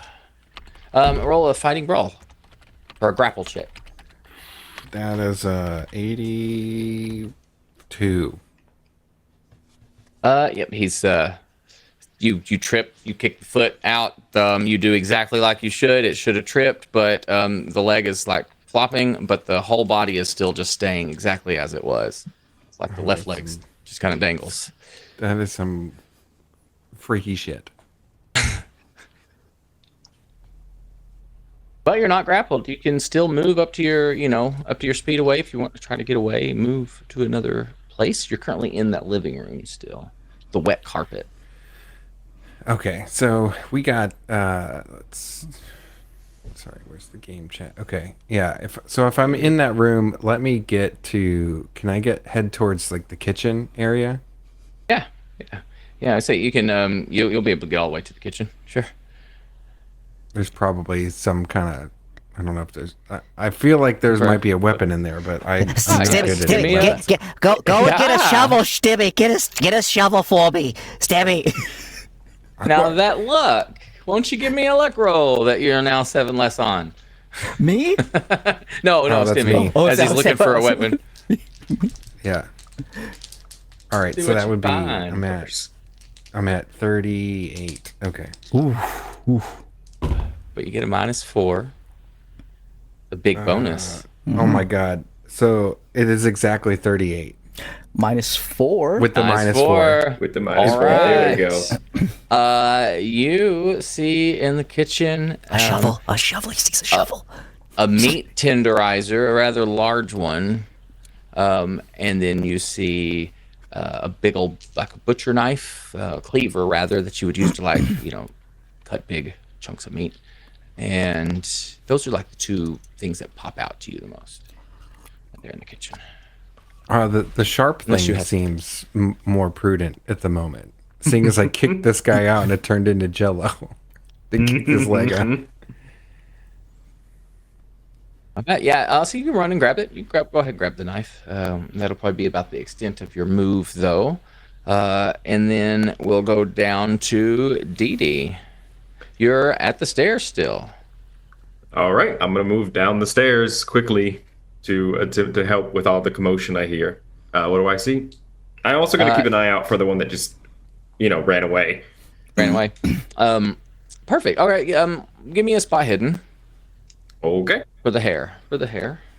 here we go. Thing. 25, which is a success. You watch it slide underneath a door. The only shut door you've seen so far, besides external doors. And then you go down the stairs, you see the professor now holding aggressively Victor with these wiry, hairy, silky strands just entangling them. Yeah, Dee Dee's gonna look at what's happening. And give me a Sigh. sanity roll. Oh, lovely, wonderful. Sanity roll, let's go. Hey, that sucks. 88, that's a fail. Oh. That's another 6. That's 6 sanity. That's a max roll. No! 6 on the sanity. So 6 sanity damage. Would you give me an intelligence roll, please? I'd love to. I'm so smart. I have 70 intelligence. It's a 19. Oh, Oh, hard man. success. Yes. This silky creature is not of this world. You have seen horrible otherworldly creatures before, and this you couldn't possibly get worse than walking fish. But now you have a walking hair man. So we're gonna roll on this. I've seen ghouls, walking fish, fire occultists, and now this. How do you have any sanity left? A lot of really good luck that's gone now. I have 5 luck at this point. it only happens one day a year. The rest of the year he's recovering. So Yeah. So Dee Dee has some surviving under Dee Dee's belt. What manias do you have?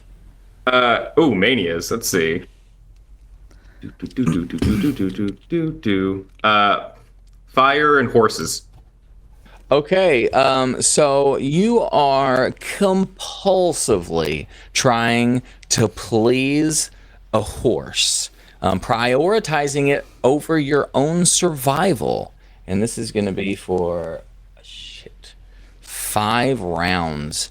And there are no horses in here, of course, but you look over and there is a painting of a horse on the wall. Oh, Like a painting hung there of a horse. So that's right. Do we roll how long I'm mad for? yes, you are. I did not. You got 2 rounds. Okay, 2 rounds. So 2 Much more hours. fortunate for you. Okay. Very good. So I come downstairs. I see the thing right underneath there. I see this horrible thing before me. I see Victor struggling, held by the professor, in immediate danger, having been damaged and rendered mad. And then I see a beautiful painting of a horse. And horses have been so important to me my entire life. And the idea that this painting could be defiled in this moment by a splattering of Victor's blood, devastating. Anything needs to be protected, it's that painting. So I rush directly, the headlong, full confidence and fury in the direction of Victor and the professor, sharp left turn, grab the painting. This all makes perfect sense. Yeah. You grab it. You grab the painting. You get straight to I gotta it. get You're it to holding safety. it. I gotta It's get it to yours. safety. You get right to it. That'll be your move. Do you want to do anything else? You do still perceive things as threats, so you are welcome to act accordingly. You need to protect that thing. As far as you're concerned, everybody is an enemy to the painting.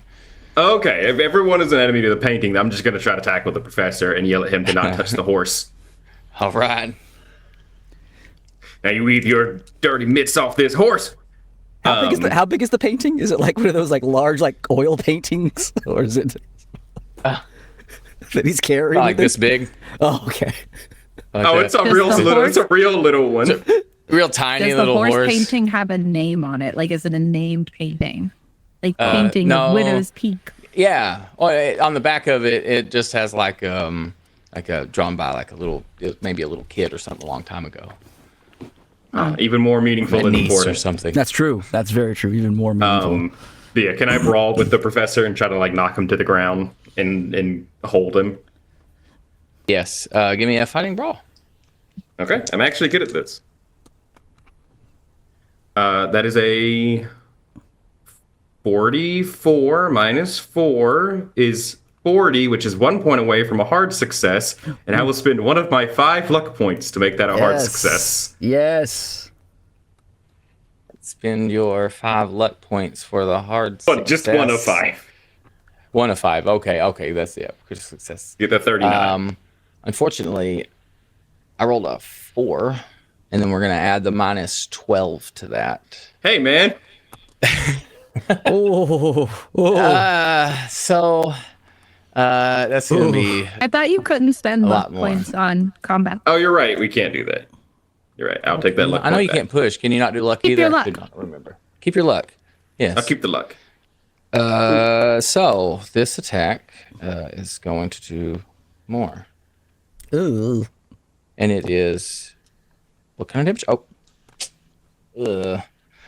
4 points of damage, and like it stabs into your stomach a bit. You go to tackle, and this hard piece of hair just straight into your stomach. Oh, and you get up. Oh, it comes out, and you see you have been cut, and you are bleeding, and you will lose 1 health per round. Oh, Until it is- boy. Oh, boy. I have 5 health. You get to make a con roll to not lose Okay. health, though, each turn. So it is a All right, cool. Do I Don't do that worry, now? Dee Dee. Or... I'll get a shovel No, and we'll wait, next patch that time. right up. Nope. On the next, that's your turn though. That was your tackle. Yep. Are you going to get up and run the rest of the way to the painting? I think my main goal is to keep him away from the painting. So I will Still stay knocked him down. engaged. I'll stay engaged in combat, but All right. my rationale is to keep the painting from getting hurt. You stay in combat. You just put yourself in between the two of them. My life means And- less than this child's drawing of a horse. Yeah, that's right. We'll go to Millie next, since y'all share the deck speed. I'll go in your favor. I'm gonna walk down the stairs, and this is the first time I'm seeing what's going on. But my intention is really to find a telephone. So, give me So a I'm kind of spot like hidden. half paying attention to what's going on. You got. I'm like, You've got. I'm like, there's a shebang going on. That's their issue. Where's the telephone? Oh, yep. Everybody will get a heal as well. Oh, Let's go 1 ahead and point. trigger that as well. Let's go ahead and hey, trigger thank that you, thank you. I love being a little bit better off. yeah, Thank you. Thank you so much. You have the worst ingrown hair. How dare you? The worst. So you're looking for a phone. You see Yes. Victor being tangled with and beat. You see Dee Dee bleeding out from the stomach, and then you She's like a see problem. Stimmy in the kitchen threshold holding a knife. Well, me and Dee Dee are She's both her name. yelling about helping a horse and a shovel. Yeah, I feel like you guys have issues. Oh, you But get there a was blood sanity roll. upstairs, and y'all You are get a now sanity. bleeding, and I see something that I'm not quite comprehending. You've just now seen this horror as well. I just now failed a sanity roll, so now I'm on. Oh, Here we are. We're all together now. Yeah, everything's Really- fine now. Everything's fine. Really not understanding. But like I came down and like there was just a lot of drama, and I was like, I love how you describe it as drama. 5 and points. there still is no servant here to get my drink order. 5 basically. points of sanity damage. Well, we which poured all the will water on the floor. Trigger madness. Would you give me an intelligence roll? Madness. More madness. Those D6s are rolling hot tonight.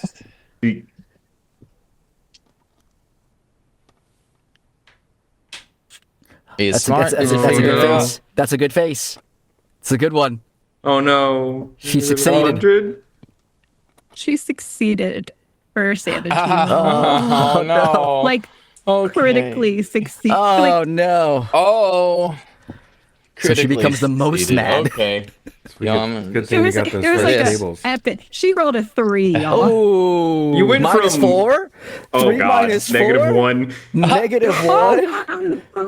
Forgot about You that. went So- negative. You went negative.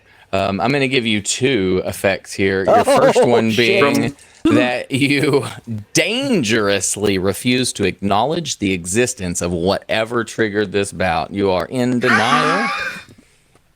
Oh my god. Probably the That's healthiest just thing that's you just can do. in character. Yeah, that's just That's the healthiest thing you can do.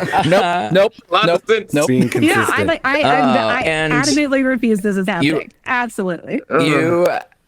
You have amnesia as well. That's also You not forget bad. about it. Let's not worry You're- about it. Your memory is blank from the last time, as far back as the last time you were safe in a safe Oh. place. Sorry, what was the first one? You are in denial. You dangerously refuse to acknowledge the existence of whatever triggered the bout. And this is Okay. going to be for 3. But wait, rolled a 3 I on your forgot duration. everything too. Yes. Forgot going back. How far? To the last time you felt safe, maybe in the living room, probably car before you thought it was, otherworldly danger. This fits perfectly with It the does. character played It thus does. far. Oh, I'm going hunting, everyone. I'm stepping outside. I'll see you for dinner. the last thing you remember is wanting to go hunting. Oh, the one that has the gun is in denial.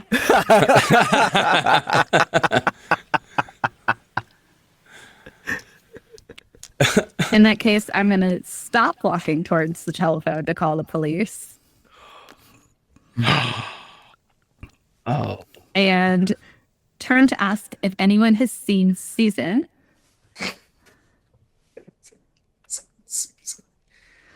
I've seen Susan. Susan's in trouble, remember? Tell Susan to get me a shovel, please. I need a shovel. We're all a bit Why indisposed do you need here, a lady. shovel? I need a The shovel. hair monster.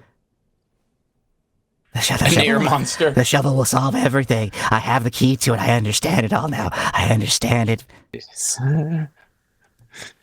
That's lovely. However, Susan was supposed to be fetching me a gin and tonic. No one? Anyone? Wrestling on the ground with this thing. It's been pitched Mildred, combat. There's bleeding out. Yeah. There's hair growing out of the doctor. The professors. Yeah. Go ahead. The professor looks yeah. perfectly normal. What are you talking about? Have you seen his extensions? I mean, he could do with the shave, but to each his own. Yes, he could. Well, that's why I have the knife. Not a knife. I said get a shovel. I don't need a knife. I need a shovel. Knife is just a sharp, flat shovel.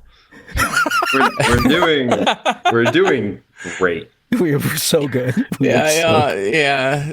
This is Millie, I think Susan, I think Dee Dee, in a moment of slight lucidity, still focused primarily on keeping the horse safe, is going to say to Millie, I think Susan might be behind that door if you want to go looking, and indicate the door that he saw the thing go slither under.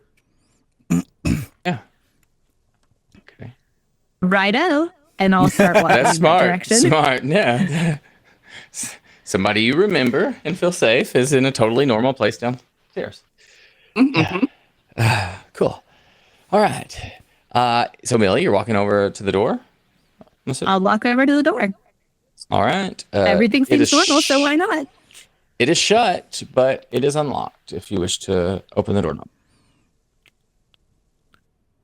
As you open it, you find yourself in a short stairwell going down into his workshop. And in the workshop, you see it's about the same size as the cabin. It's more of a recent construction and has an external generator to power electric lights. You see a few tools for maintaining the grounds in here, such as shovels, spades, and stuff. But in the main area, the workshop space consists mostly of tables holding scientific equipment that he uses in his research. There are drafting tables, a chemistry kit, some old scientific devices. That's what you see when you open the door. You did everything, it just looks like a generic workshop, nothing. Yeah, it looks like a generic crazy occultist's workshop, but yes. Oh. Or scientist, maybe. Yeah. But no Susan? No Susan, no. There's no bar down here. No Susan. I but can't you do make my see. gin and tonic, darn it. It says it does not require a check. So just by looking in the room, you see an unlocked cellar trapdoor mounted in the workshop's floor. Which it does not say, I'm assuming is shut. Yeah, that's a little bit beneath me, so I'm not going to go there. You're all gonna die. I'm trying to think of what she would do. I don't think she would go in there by herself. I think that makes 100% sense. I 100% support it. It's just funny. There's no threat to you. This is just normal Thomas's house, right? Yeah, so I don't think she would open that. So I think she would go back upstairs to the group. Yeah. Does she say anything to us when she comes back upstairs? I didn't see Susan, guys. Was there a shovel? You're all riling in pain on the floor. Was there a shovel at least? Was there a shovel at least in there? I didn't see one. I'm sorry. Millie's never seen a shovel in her life. Don't even know what it is. Doesn't even. I don't think there's a gardener here. We're in the forest. It's a good reason not to have one, I guess. Yeah. All right, so that's it for you. It's now going to be the professor's turn. Oh, good. Incredible. It's the professor's turn as he turns around. It's one attack per round. and that's what he can brawl. That's all he can do, and that's what he's going to do. And you stab. You jumped on him. He's holding you. You're holding me. Brendan! It's going to be odds. Ooh. Evens. It's evens. Okay. All right. 26 minus 12 for a 12, which is a hard success. Nice. Not a critical Minus success, 12 but a hard total. success. Yeah, it is. Ooh. What do you want to do? Do you want to fight back? Do you want to? I guess I should have waited on the roll. But you want to fight back? Do you want to try to dodge? Who, me or Brendan? You. Me? Yeah. You're the one getting attacked. Yes. Yeah, you got this, okay. You got this. Oh, You got okay. this. Yeah. You got this. I got this. Of course, yeah, I'm fighting back because I'm desperately trying to get free to get a shovel. I have my stick, and as we're rolling around, I'm trying to get this shovel out, trying to get away from you. I'm going to fight back. I'm going to resist it for sure. See if you can beat a hard success. Ooh. Let's see. Tie is always in favor of the assailant. Let's see. A hard success. That's going to be tough. Okay. With a -4, I rolled an 87 minus 4. Oh. So that's an 83, and I have a brawl skill with my nightstick of 25. So that is a fail, a big fail. Not a critical fail, though. Could be worse. I should still be Could be. alive. You take 5 points of damage. 5 points of damage as the hairs just pierce through parts of your skin. Not in one piece, but like a bunch of small ones shooting at you. Are you up still? I have 2 hit points left. All right, we are. Let's use that banked heal here. I mean, might as well. Let's use that bank health there. Just use that one. Okay, go up to 3. Let's do that. It's fine. Everything is fine. Everything is fine.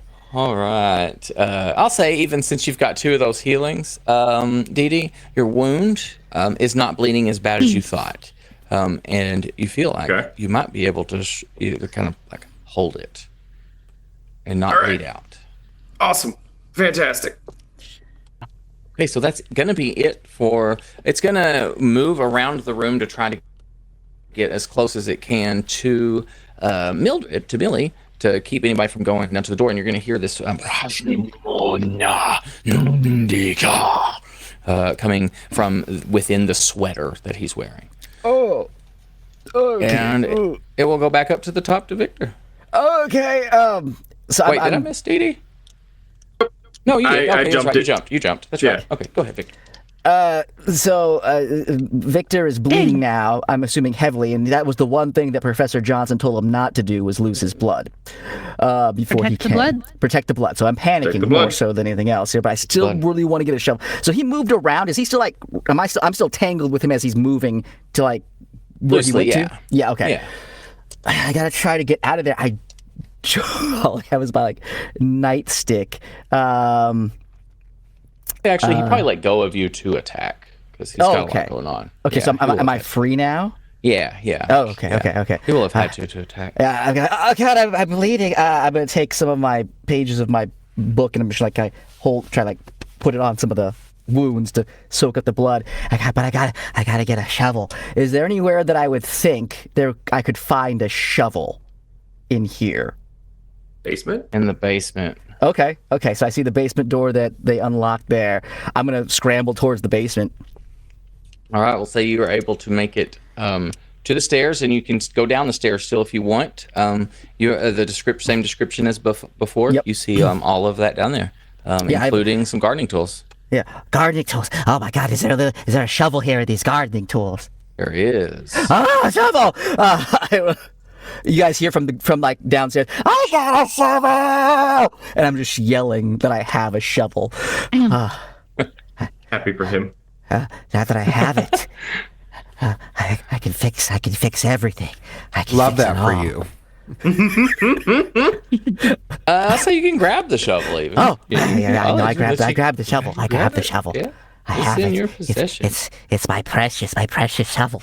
My precious shovel is what it is. You know that will stop everything that is happening That's bad. right. That's right. That is It's the good. cure.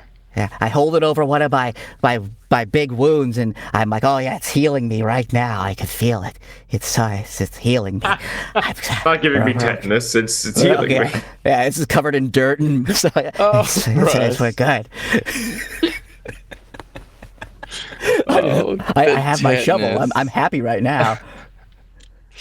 All right, then we are going to move down to Stimmy, who's in the kitchen with a knife. I believe in Stimmy. Sounds like Clue.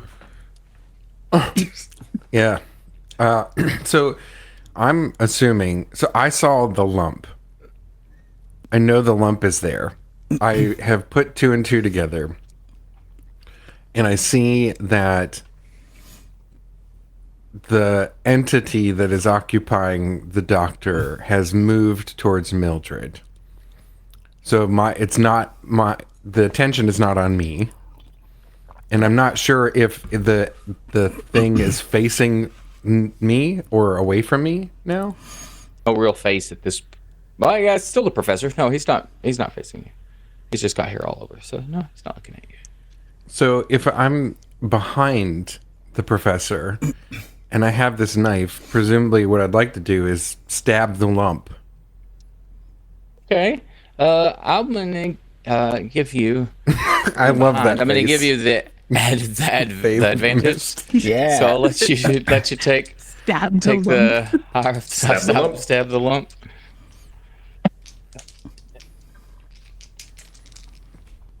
It does have a dodge skill. See. It's not she though. Oh, so no. What'd you get?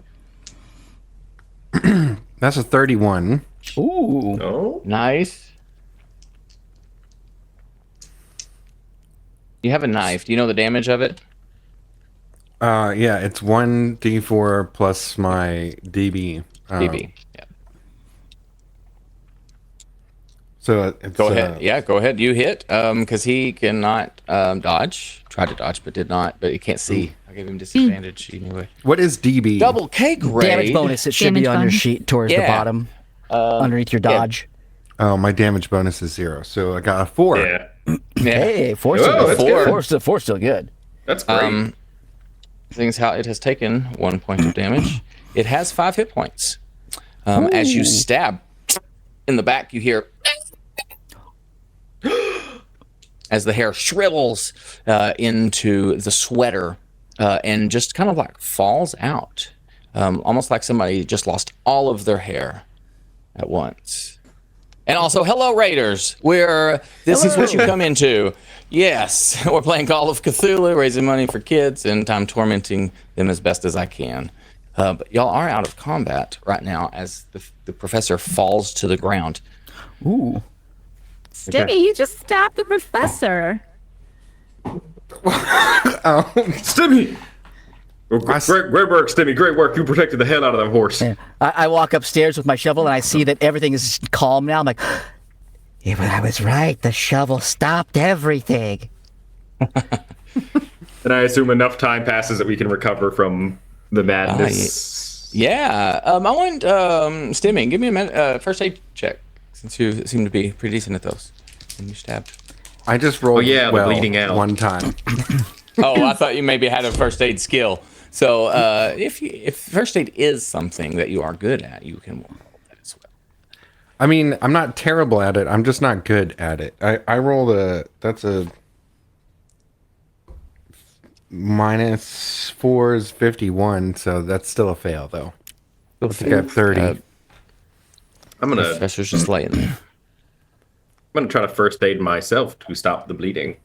Yeah, Nice. Yeah, first aid roll. Did I hear we're cured of our madness right now, or are we still? You are, yeah. You will Okay. be. As yours fades off first, Shorty, Victor just will back come to to their normal. senses first. Yours will be the last to come into play. Okay, so 37 minus 4 is 33, which puts me 3 points off. Oh. Excuse me. I would like to not be bleeding, so I will use You can 3 luck push it. points. Ooh, Oh, you know what? Yeah, let's push it. Yeah, let's push it. Why not? Let's push it. Why not? What's the worst thing that can happen if I push it? What's the Exactly. worst Yeah. Nothing that bad. can happen? I have to reroll the 10 die, right?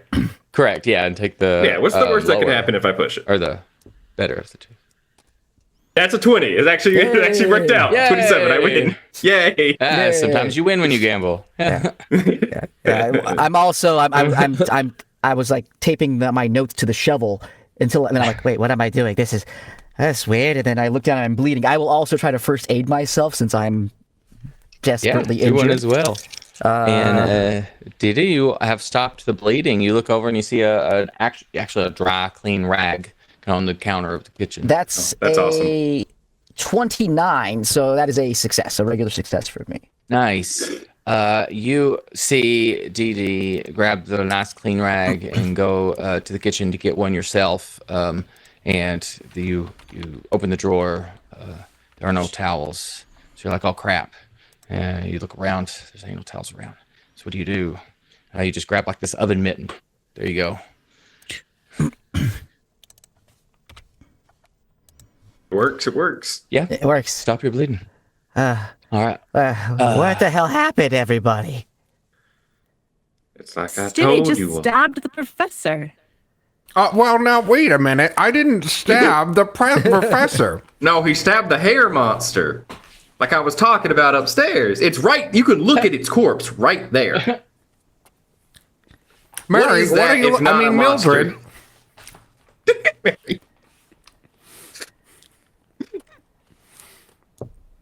What am I looking at?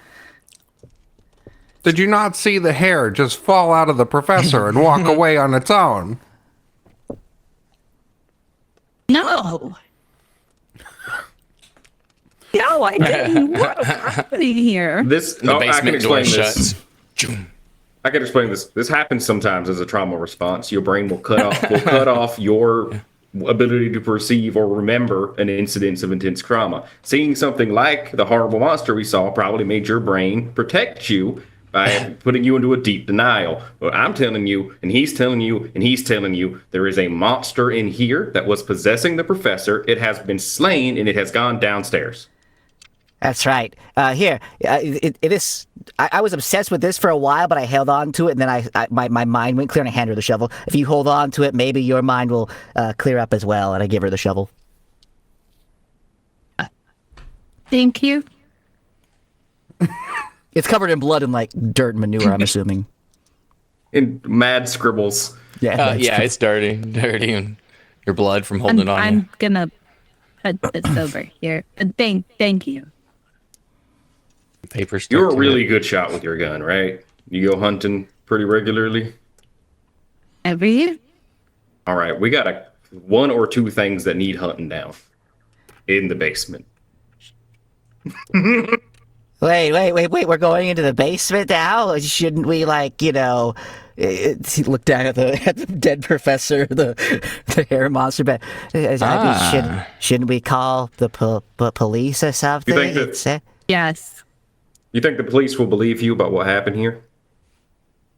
You think if you call the police and you tell them there were two scary hair monsters that possessed this man, we didn't kill him, we just killed the monster on his back and then it ran off downstairs, and you think when I came here and I told you all the things that I've experienced and you all looked at me like I was crazy, you think the cops won't do that?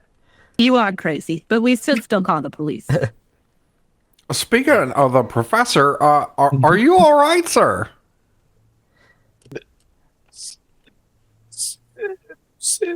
Oh my god, he's still alive. I thought he was dead too. Oh God. I thought you were fully dead. Is he saying Stimmy? Stimmy, I think he needs you to get close to him. Yes, there we go. I think he's just saying Stimmy because Stimmy's the one that stabbed him. No, Susan. Susan's in danger.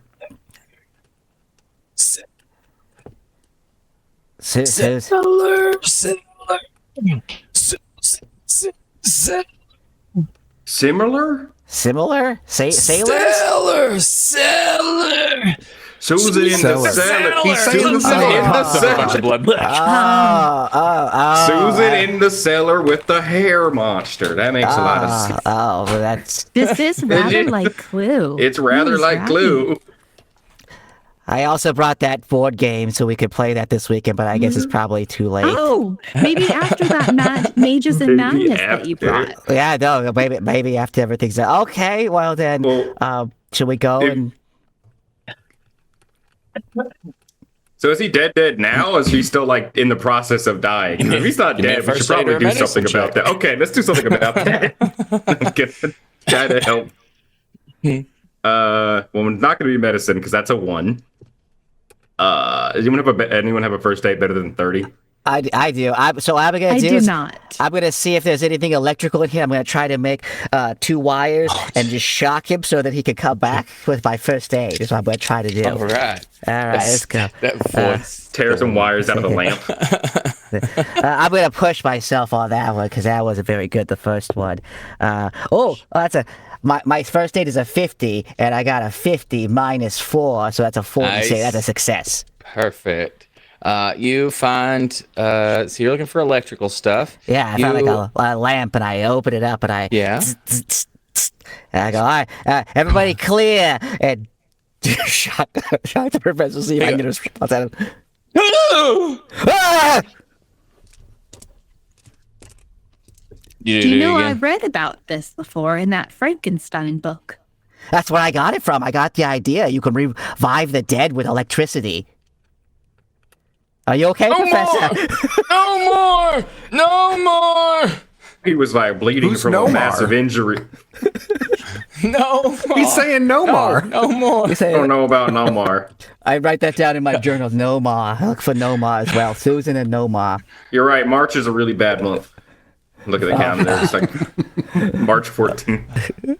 You'll see when he was on his stomach when he got stabbed. So he got stabbed in the back and he fell forward. And to get connection, you had to kind of like lift up his sweater. And you're going to see along his spine a bunch of tiny little holes. Like whatever was on him had just like suctioned onto his spine and controlled. Yeah. I think I have done the most that I can do with my medical skills here. We might still. Should we go and at least call an ambulance or something? I do think we should call the police and head downstairs, at least have them on their way. All right. That's a good idea. We'll just tell him. We'll just say that the professor fell. Here, DD. I put press. Is there a phone in the room I can pass over to him? Call the police. Robbie is the chief constable. He's a good friend of mine. Oh, He'll you know cover up him. for any kind of misses he had. Have you had to cover up misses before? Not important. Yes. You're right. That's not You important. know what? Just It's call. not Just important. delayed. We'll just call him. Just call. Tell him that you're a friend of mine. Who's calling the who's calling the police? Or are we just staring at each other? Well, not me. That's true. Stimmy, do you want to call the police since you're the one who stabbed the professor? I think that's probably the best. That makes sense to me. Here you go, Stimmy. Here's a phone. I'm not going to And ask then- why that makes sense, but I guess I'll just do it. You have a good talking to the cops voice. Okay, so I'll go ahead and dial the police. Be sure to ask for Robbie. Hello. Who am I asking for again? Robbie. I don't know. You called me. Robbie. Well, is there a Robbie there? He's the Yeah. chief constable. Yeah. We need to speak Yeah, to Robbie's him my right boss. away, sir. Okay. He's out on call. Is there an emergency? There is. Do I need to? Oh. Well, what happened? You might Hey, where want to are just you? come down here. Here. Where are you? Multiple people have been injured. Some people were bleeding, and well, you really can't explain what's going on right now. Again, I'm gonna ask you, where are you? Would I know what the address was? I'm not. Yeah. Yeah, so I'll give him the address and be like, did we have the address? I don't remember if I was just going to be like, we're at 123 Whippoorwill Lane. There you go. Yeah. I mean, Yeah, that's it. Sounds great. that was the sign on the driveway when we came up. Professor Thomas's cabbage. Cabbage. Cottage. Cottage. That's right. That's the word I'm looking for. Love it. That's right. Where Professor Thomas lives. Copy that. All right, and all right, Robbie's on his way. He said he'll be there in about 20 minutes. Y'all are out in the country, if you remember. Yeah. All right, so should we All go right. check out the cellar then while the police come?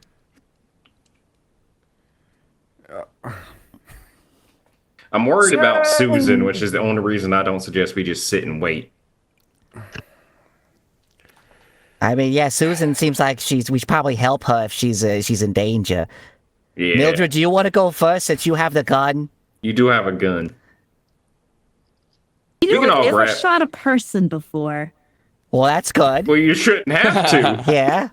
Have you I'm shot a just fur ball? pointing this out because you guys seem to think I go hunting, and therefore that equates to me being able to shoot a person. We never said that you go hunting humans. We just said that you go Yeah, hunting. it's so very- you know how to just- shoot. You know how I'm to just use the saying. gun. Although now that you're Because saying this, what if we're it's going making us down very there and suspicious. it's a person that I need to shoot? I'm gonna hesitate. Oh, I mean, All right, well, we'll practice. We'll practice. wait, she's gonna practice shooting us humans? Yeah, Is that we'll what you're practice. No, recommending? it's fine. It's fine. We'll No, wait a practice. minute, fellas. That we're not shooting a person. This is a mop. We're Yeah, shooting a mop. Yeah. It's a dark-colored ball of fur. I'm just saying. In case I'm Susan good is- at is- shooting deer. I've never Okay. shot anything other than a deer. So Well, if this is a something really else hairy comes at deer that's me, kind of short. Yeah, It's kinda like a deer. Exactly. I'm just level setting. That's all I'm doing. Well, Technically, you still know how to shoot a gun better than I think all of us. I think. I don't think I've ever Well, fired a I'm weapon. happy to go first. I think you call Susan Deer as a pet name. Like, hey Deer, can you do this? I call there you go. everyone dear. I call everyone deering darling. So Love it. still hunting deer. All right, well, you got a shovel, you got a knife, and I got this cane, so we should be all right. Yeah, we go. All right. Good. I wait for Mildred to walk down the stairs.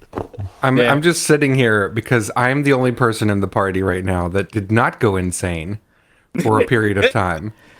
And so everyone, I'm just looking at everyone here like, I don't understand any of this. He grabbed a painting, he grabbed a shovel. She doesn't know what's going on. Just, I don't know. Continue. He's- Go ahead, sorry. I'm walking down the stairs. I'll be behind her. I'll go behind her. All right, so as y'all make your way down, Dee Dee going as well? Yeah, of course. All right. So, and then Stimmy kind of holding up the rear, really confused about what is going on. Let's see. You're going down into the workshop first, and then did you say you wanted to? You didn't see her. Did you say you wanted to keep going? Gotta investigate the You cellar. wanted to- Into wanted the to cellar, investigate. yeah. Yeah. Okay. Couldn't remember if you were going into the basement or the cellar too. So as you go to the staircase leading down into a dark room, the wood cellar reeks of a cloying musk, reminding you of something like stale laundry. It is pitch black down here. You descend the stairwell into a low-ceilinged room, and your feet sink into a tangle of what feels like loose straw. Ew. Absolutely not. Are you wearing nice shoes right now? Or you just No, I'm It's wearing hard. like hunting oh, boots and stuff. But like, but they're nice hunting boots though, right? They're at least of course, but like that textural feeling. Of The like your texture's feet bad. Sinking. Yeah. I hate that. Yeah. Yeah. And it's dark too, so it's hard to make anything out in the darkness without like a flashlight or some other kind of light Was there source. one in the workshop potentially, like a lantern maybe? Give me a luck roll. I would rather not. Can I would rather not. someone else perform? Someone I- else. So I reach. I do have in my inventory that I use with some of my credit. I do have a torch. Nice. I brought it because I thought we were going to no. be playing, Mages of Madness, so I wanted to have like a prop. So I have like a little like torch, and I can light it on fire. And that's what I'll do. I fucking hate fire. Pull out this little matchbook from Arkham little- Hotels, and you Yeah. you light it. The cloth lights up. Just You get a so, little- yeah. What do we you see? get What do we down. see? You see in the cellar. You quickly realize that this is not straw on the floor, but rather a bizarre hair-like strands of pale wriggling wire. A blanket of the stuff covers every inch of the floor, climbing up the walls as well. It all seems to be feeding into a giant human-sized cocoon suspended from the ceiling, which is dangling just a few inches off the ground, held up by yet more of these wires. A terrifying ripping noise comes from deep within the mass. The cocoon shudders, twisting, and then bursts open. Horrid slumps burst up, and something horrid slumps onto the floor. A bunched and bulking thing, like a human, but thicker and unnaturally swollen. From its glistening flesh, strands of the wriggling wires poke out like tendrils, tasting the air like thousands of tiny tongues. I need sanity rolls from everybody as you light up. Oh no! All right. And I will show you all of this as well, and I'll put it in the Discord. Maybe we just drop that torch and shut the cellar door. There's Discord. And you can't push sanity. Nope. Okay. Is this where you put it stream? No. That's a fail. Fail. Or fail. Fail. Yahtzee. Yeah, that's fair. That's fair. That's fair. Makes a lot of sense for everyone here. Yep. Makes a lot of sense for anybody. And Should this cut is the what lights is off. bursting out of it. I guess it's like the torch. Oh, I shouldn't have lit the torch. I shouldn't have lit the torch. Oh no. All right, I posted in there in the Discord and Playotic stream memes where you can see those. I'll put them in our chat as well. Oh boy. Dude. Oh. Okay, so that is what you're looking at. Nope. The cocoon had busted open as this hairy, tendrily creature, wet, squelchingly steps Oh, out boy. of the cocoon. So we're gonna be in a little turn order again here. Real quick. I've got your Okay. All dexes. right. Let me find this creature's stat log. Oh boy! Absolutely wonderful. All right, Yeah, Oh, this boy. gets good. This is very good. all right. Great. This guy has a dex of 50, so it's gonna go after DD. Yay. Yay. All right, so first we've got Victor. If you light the torch, Yeah. you see this thing.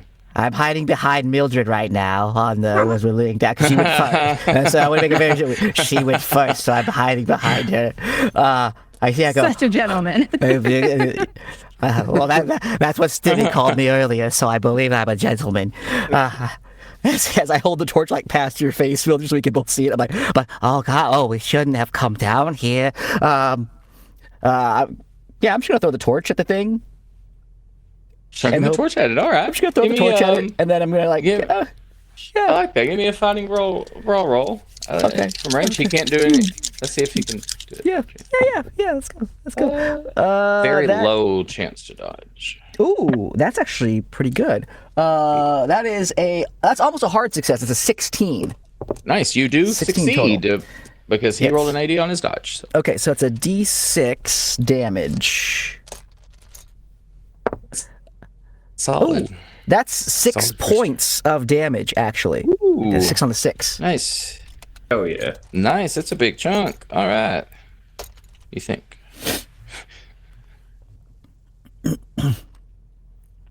It's hard. Little math is hard sometimes. All right. Okay. Are you staying put? Well, I'm imagining we're all like bunched up on the stairs, like 1, 2, 3, 4. Yeah, looking in. Yeah, looking in, and I am a gentleman too, so I will stay here with Mildred, like to back her up. So I'll like wait there, and I'll pull out my nightstick that I used ineffectively before. So yeah, Nightstick, it is. I'll wait there to back up Mildred. All right. The next is going to be Stimmy.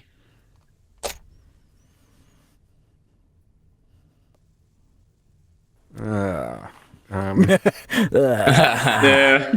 Wait, so did anything come of the torch getting tossed at the mass? Yeah, it took some damage from it, and then the torch is laying on the ground right next to it. Can I hold an action? Nope. In Call of Cthulhu, that's not so much a thing. But when you react, though, you get to react. Like if it brawls you, you get to react to either try to dodge or hit too. But I was just waiting for the firearm to go off first to see if I had to. I'm trying to weigh my risk here.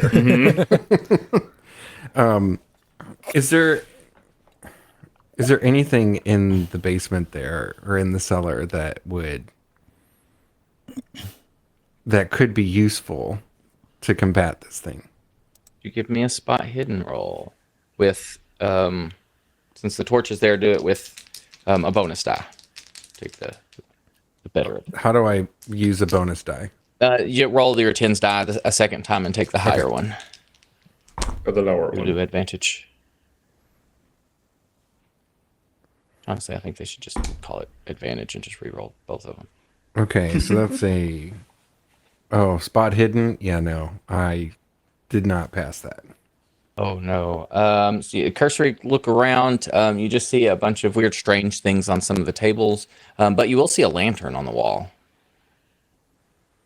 Ooh. That's about it. That's all of use, though. That's all you see of use. Is I assume the lantern is not lit. It is not, no. And you're welcome to go in and investigate the tables further if you want, but if you're staying back, it's just kind of like a cursory glance you get. No, if the torch is on the ground, my immediate thought is, can I grab this lantern? Because it's probably full of oil. And can I throw the lantern on the torch and Molotov cocktail this hoe? Oh.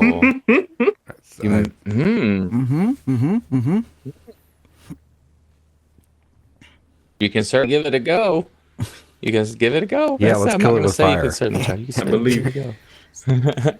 Third time.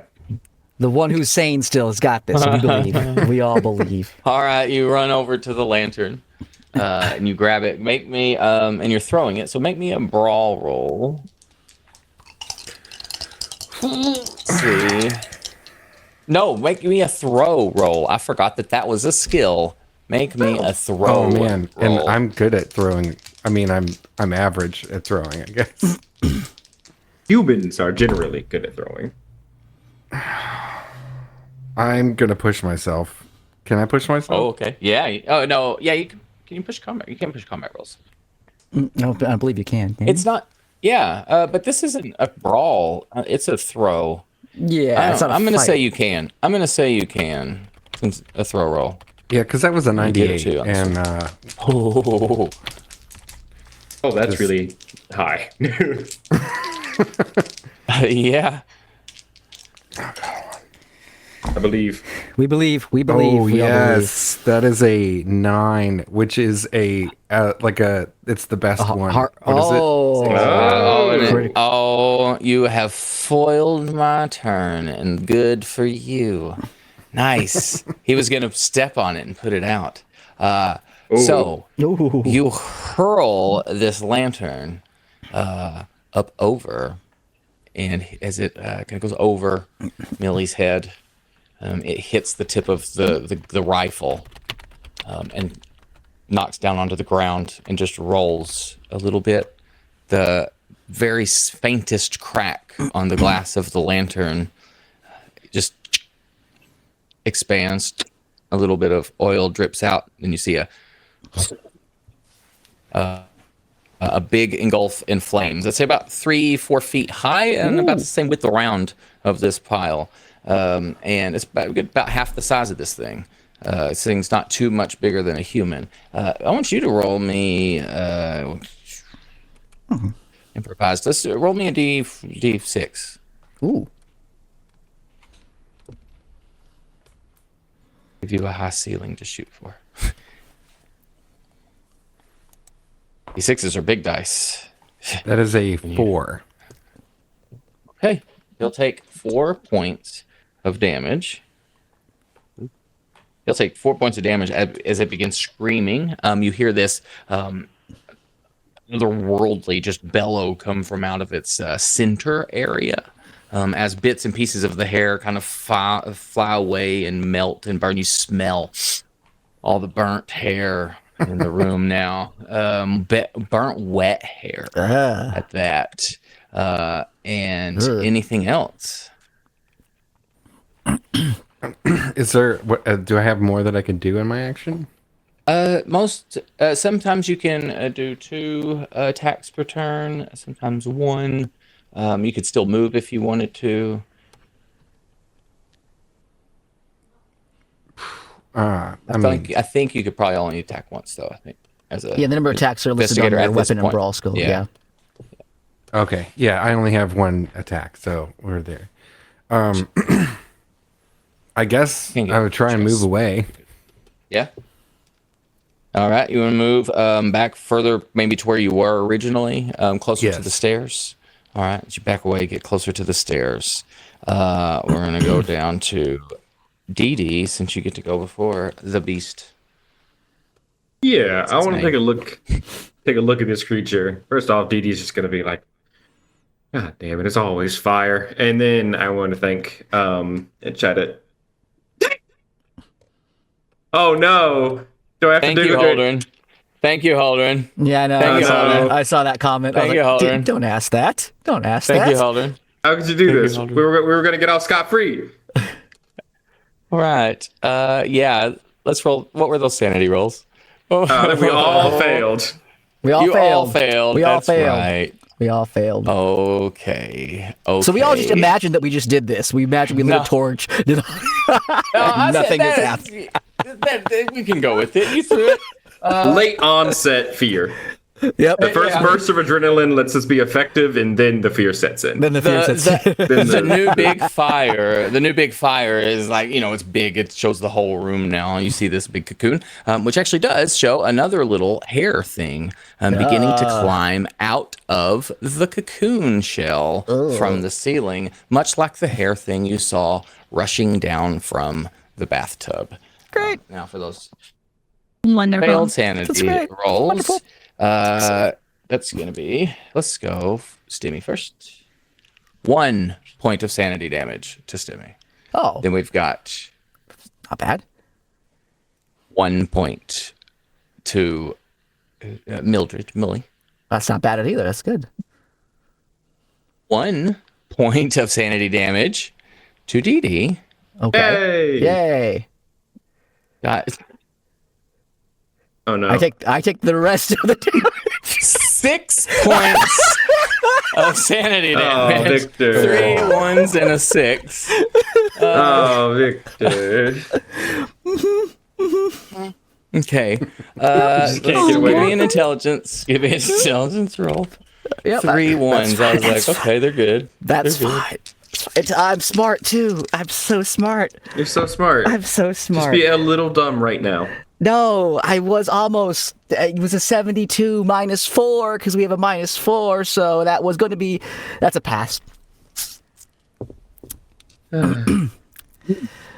Okay, so How could this happen to us? something has That's almost a fail. twisted your faith. Actually, no. this occult begins pulling to you. You see this creature in front of you not as an amalgamation or an eldritch horror, but rather as an evolution of Susan. Oh. Becoming what would be transcending the human form. and you look over at that thing climbing out of the cocoon and think maybe that's your chance. Oh, Oh no. I understand now. For 9 rounds. Fuck! I understand now. I get it. I understand what the Great Shovel was trying to teach me. I understand what it was all coming to. The notes. Everything. I get it. 9 rounds. 9 rounds. Okay. 9 rounds. Okay. Next is gonna be I think Still it was Dee Dee's my turn. turn. Yeah. Dee Dee's. Yeah, that's right. Dee's turn. Yeah, that's right. Cool. Yeah, give Victor everybody starts talking about how he understands things again, which is never good. It's like whispering right in see. Mildred's ear because I'm right behind her too. I'm like, Bill, I get it. I get it so much right now, Mildred. Okay, here's what I want to do. I want to grab Victor by the back of his shirt and throw him away from the cellar. Up the stairs. I want to heave him bodily back up the stairs because I know he's going to do something stupid. I can feel it. I've been in these situations before. So I want to start by doing that. Okay. To throw Victor. Or just push him. I want to give me a throw roll. Oh, no. Do I do anything with this, or am I just? Are you fighting it? I mean, if I want to actively? get to that cocoon, then yeah. That will be yours. You can contest it. Yes. So is it what it's Just dodge like a roll? Would combat you roll if say, you or want. We all do Dodge. the best Yep, we can. dodge. do dodge? Okay. Okay. Watch. This will be the one that I succeed so well on, so hard on. Oh, okay. What you get? My dodges are 35. I got a 38 minus 4, so 34 total. So it's a success on mine. Fantastic. I got a 25 minus 4 is a 21. My throw was a 20. If I use one luck. All right, I don't think I can do that. I think it's a 21. I think it's a fail. So you go over to grab Victor, who at this point is grabbing this wet hair stuff and just slathering it on them, and you go. All right, to grab you're not doing anything sensible right now. Slip. You just slip like he's covered in oil. All right. Well, alternatives. Turn back to everything else going on. God, I guess I gotta let him die. I can't save him. Tried. He That's tried. just right off. You're like, oh, well, I guess he died. I've tried. I've done everything I can here. I'm out.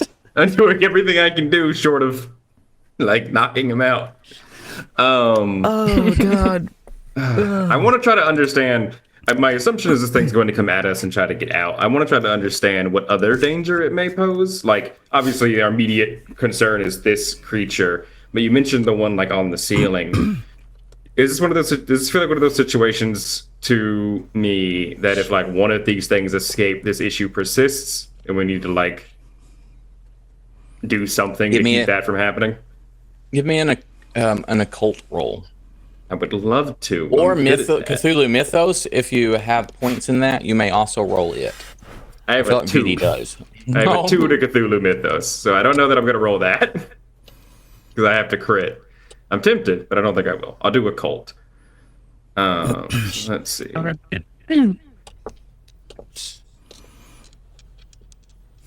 49 minus 4 is a 45. That is a success. Nice. Okay, so you do think that this cocoon could probably be replicated by another one to make more. That is definitely a possibility in your mind. And you see out of the corner of your eye on the table, kind of right under and to the left of the cocoon, a strange box with these weird symbols on it. Little white, almost porcelain little box. Okay.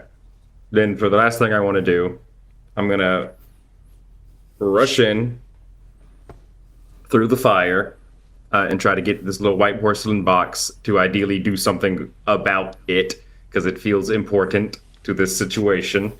And ideally, if I can, I'd like to also get the attention of this creature so that Millie has an easier time shooting it if it is distracted with me and not her. Nice. Right. Well, let's see. You're gonna go grab the box through the fire, but I'll say you can give me a jump. See if you can jump over the fire. Jump. Okay. Let's see. All right, 1 in 5 chance. Let's do it. Actually used natural. That's a roll to 7. swim before. 7. Hey, very nice. You jump over the fire, no problem, and you grab the little box. It's got a little. It's open and it's got a red velvet little lining on the inside and just a singular long piece of hair. I don't know why my head just. My very first thought seeing this was to eat it. I don't know why. Hey, I'm not gonna say no. I mean, That's a bad idea. I do want to take the hair out, and I think what I'm gonna maybe try to do is like burn it. But I don't know if I have enough like actions left in this turn to do that. It's up to you. I'll say you can pull it out, but probably not burn it. As you get to it, you kind of look at it, and as you touch it, you hear a just screech as it as this creature just turns and looks at you, or in your like shifts in your direction. Okay, that was the right course of action, but it is a bad result. Next we've got the beast. All right. It is its turn. Oh, the beast. What a stat block. Okay. Smash is a thing it can do. ooh, It's gonna smash. That's the hardness test. Sorry. Closest is actively holding the worst thing they could be holding. So it's going to walk up to you, try to smack you with a large pseudopod of hair. Do you want to try to contest it, fight back, or dodge? Technically, my fighting back is really good, but I feel like it's even better, and you have a better minus. So I think I'm just going to try to dodge to just avoid the damage entirely. Just play keep away as best I can. you got it, you got it, you got it. Come on. 49. That's a success. Also got a regular success, and it goes in favor of the assailant. So That's good. that is 2d6 plus 1d3. Hey, that hurts. Hey. I really want DD to live. Oh, they have a strength of 100. And it continues to grow. It's got a con of 120, and its ending size is 120. I'm about to take a bunch. That is 9 points of damage. So let's talk damage reduction. Because 9 is my max. That is my max HP. So, anything I can do other than just get smacked? You get smacked, you fall down to the ground. You are not dead, but you are bleeding out with a mortal wound. Doesn't Dee Dee have one hit point banked still though? Because I was the only one who used the banked one, I think. Unfortunately, even the banked healing, like 9 is my max. Like But there's you nothing. have one HP left. though, Okay, wouldn't I you? guess I could hold on to it to use it now after getting smacked for 9, if that is how that works. Yeah. Yes. So I have 1 HP in a mortal in a mortal wound, still wounded. wound, yeah. Laying down, it hits you across the face and body, so it's like a broken shoulder, and your face is just a lot more to the left than it used to be. And yeah, you're laying there, mortally wounded, hurt, bones broken, blood, but alive. And that's it for that creature. You're alive. You're alive. 3-point regular math. Oh, it has armor. Oh, it has armor too. That's good. Oh, it does. It specifically says does not deal protection against fire, and it has a caveat that it takes fire, which deals 1d6 damage to it per round on its turn. So it's also going to take 2 points of fire damage. Yay. All right. As it burns, that's it for its turn. That's going to go next to Millie. Yep, Millie. It's a gun. Person with the gun is last. Seeing Dee Dee go flying to the floor, she's gonna just take aim from the stairwell and try to distract attention back onto her by firing into him.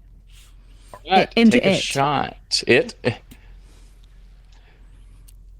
is definitely an otherworldly thing. Yeah, go ahead and make your firearms roll. Rifle, shotgun. That is a hard success. Ooh. A hard success. Very nice. It does have. It can try to jump for cover, but I don't think it will. It's got a 5% chance. All right. Go ahead and roll your rifle damage. Hell yeah. Yeah. Oh, What? 7. Ooh. I rolled a 6 plus 1, so Hell 7. yeah. Yeah. It had 5 hit points left. As this bullet through the center of this large creature, and it drops down to the ground. Now there is still a wriggling thing up above, and that is Alien Parasite has a dex of an 80. It should have gone first, so I'm gonna go ahead and put it at the end. Okay. For and its size, speed, build 2, move 9. Okay. Yeah, it's gonna latch on to somebody, but it's not obsessed with you like Shorty is with it. So. 4 of you. 1, 2, 3, 4. Shorty is 4. Uh-oh. I don't have Stimming. great Stimming. first aid, but can I still run over and like try and provide first aid? This thing is yeah, you can. Yeah, it's still on your turn. Shot. Well, no, you shot it. So, yeah, that'll be that for that combat round. The little thing though is going to run over to Stimmy and latch. It's going to attempt to latch a successful attack. Okay, so it's going to try to roll an attack against you. You may try to dodge or punch back if you would like. I'm gonna dodge. Okay. All right. Probably the best move. It's my best asset. Gotta go with it. We'll just see how well I dodge. All right, that is a 18, which is a critical success. Jeez. I rolled a 13, and if you remember, we have a minus 12 for me, which also puts me at a critical success with a 1. Oh. Goodness gracious. Dare. Oh, I Whose didn't idea even was add this my minus 4. 3 per point thing? I need to talk to them. Yes, Nolan. And it will latch. Deal 1d4 damage as it burrows into your flesh. 2 points of damage. And I need you to make a power roll. Ooh.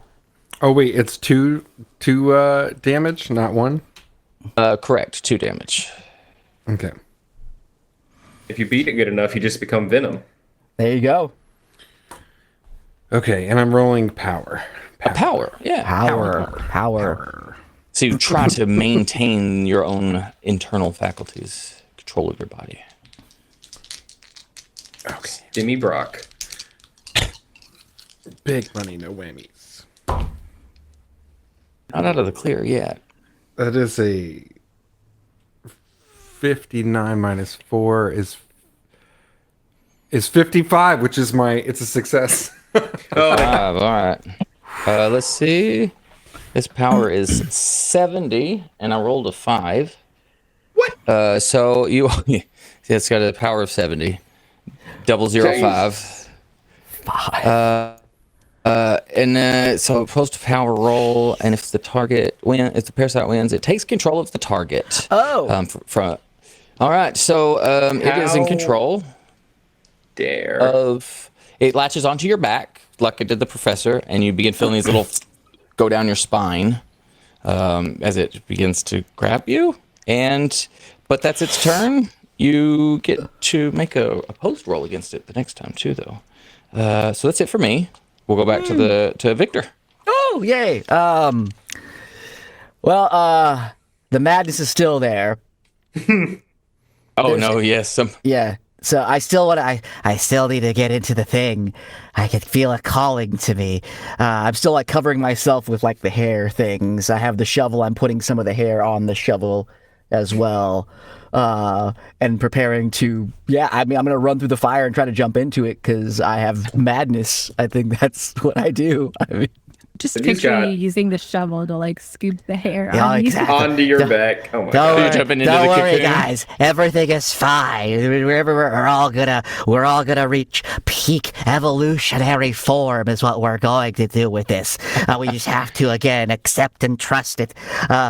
and as I start, still here. I'm talking crazy. I'm gonna start running. I'm gonna start like slowly like walking towards the cocoon thing, I guess, because that's where I'm being drawn to. And I'm like, Oh yes, by the powers of the sacred shovel and the secrets of the blue moon. and all the things that the crazy professor talked to me about. I'm just gonna be like walking towards, going towards this thing. Yes, Are you trying to jump into the cocoon? long.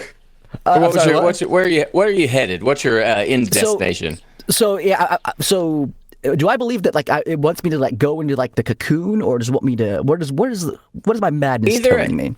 Either of those things. Either your choice. The cocoon is either calling for you to wrap up in it, or you could look at it as somebody else has just gotten your ticket to evolution.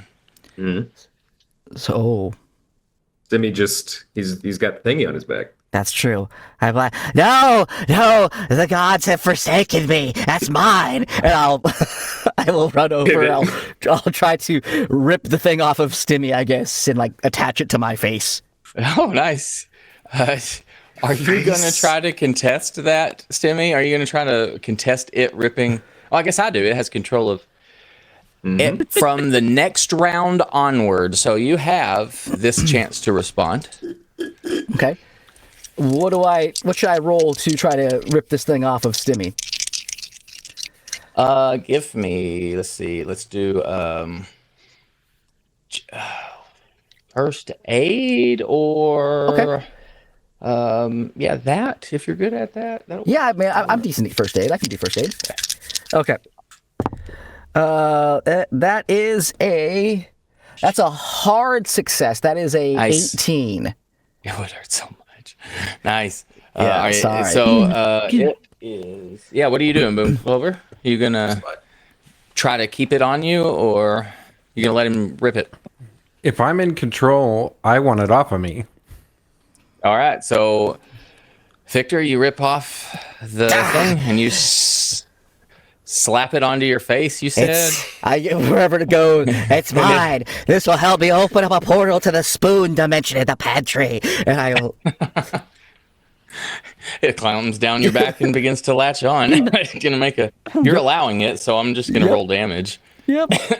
I mean, I'm mad. I'm 100% mad. 2 points of damage. Okay. Sorry, 3 points of damage. It's 2 plus 1.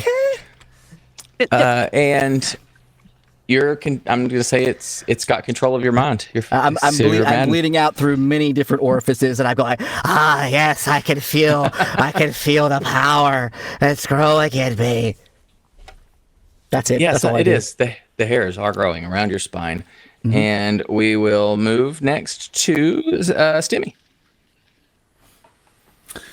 Okay, so we have the creature that's attached to Victor. Yes. And is there anything else that is dangerous in this room right now? Fire.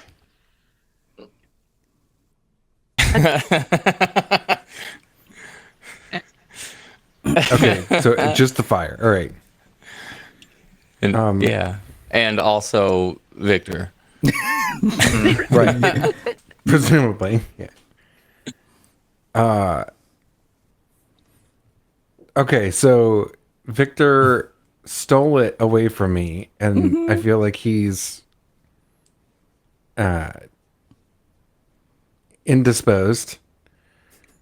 So I'm gonna try and. Well, if you just put it on him, did it like crawl under his shirt, or like how did it? Is it like hanging out on? I'm actually typing this out to Holdren, which might not be fun. And on to back. So it climbs through the mouth, out the nose, over the shoulder, in one ear and out the other, and then goes down your back. I call upon the of the egg moon. Can you imagine how clean your sinuses would be, though? Everyone, yeah, well, I can. You can feel the fresh air. I'm just imagining those videos where they take a tire and drag it through the culvert or whatever, and pull all of the mud out of the culvert. Yeah. Anyways, yeah. Well, if it climbs on his back,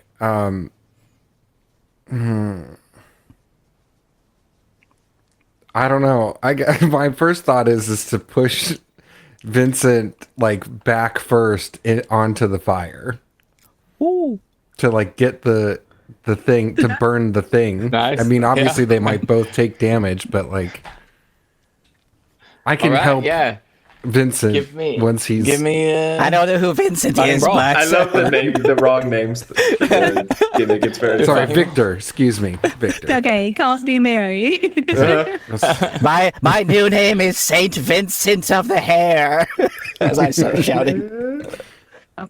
Saint Vincent O'Hare. You're Saint such Vincent a good O'Hare. investigative journalist. So I guess I'm just pushing. Yeah, you can do a fighting brawl. Yeah, Guppy, you have control of me right now, so whatever you decide you want to do with the monster. Oh shoot, that's right. It's gonna dodge. It's okay. What is your dodge skill? My dodge is 35. To be honest, if these aliens really wanted to, I'm sure it wouldn't be that hard to find willing hosts. 53, 40. So that is 1. So that's a fail.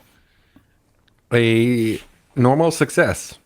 Ooh. You succeed. I got a 53 minus 12, 41, and your dodge is what? 35. So it's fail. It's a fail. All right, so you push and into the fire, which apparently now this thing tells us is 1d6 damage. Ooh.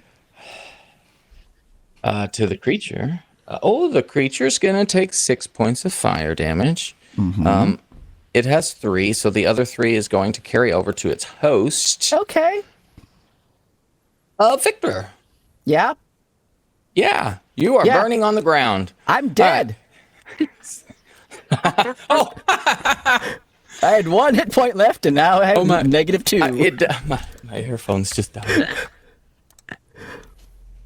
I can't hear anything. Hang on, my headphones just died. Yep, I died. What did you say? You died when you died.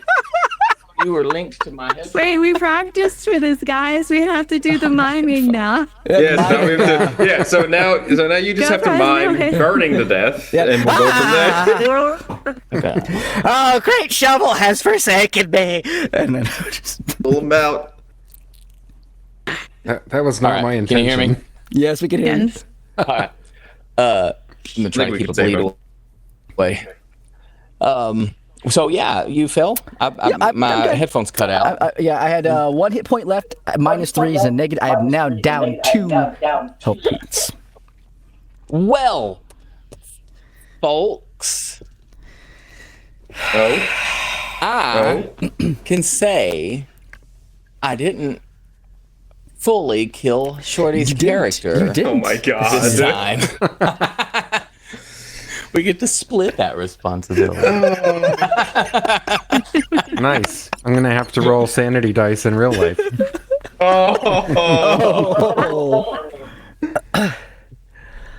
But as per the way, though, you do get to make first aid or medicine rolls to try to tend to people when they fall unconscious, because you don't die immediately when you reach zero. So, Shorty, Yeah. You're laying there in the fire. In the still. fire.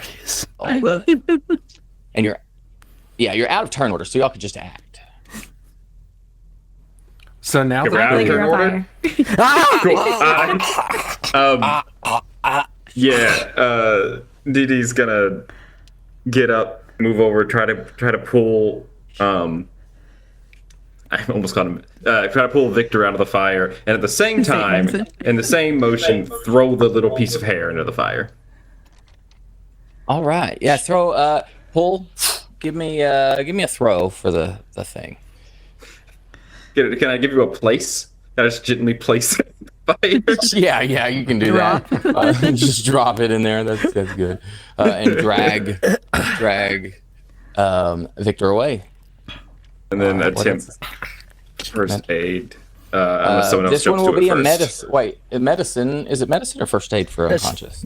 Ooh, I forget which one it is. I'm bad at both.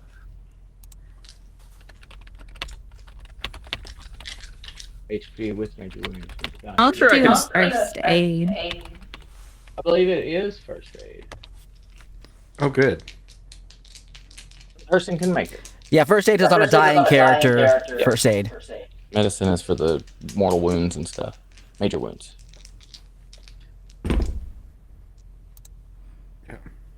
All right, I got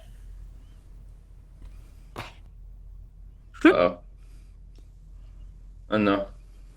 No. You can push got a it. 33, Oh. and I'll spend 3 luck points to get a 35.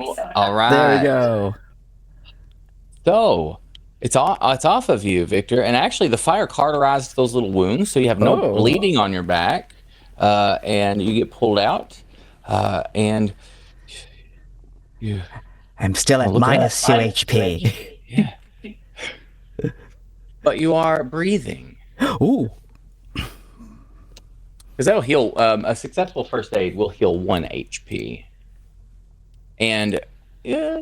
You So can I'm only at go- negative. I'm at negative You 1. you can only technically go to 0, so I guess that's a 1. Okay. Hey, okay, great. I'll take it. Yeah. Am I All still right. mad?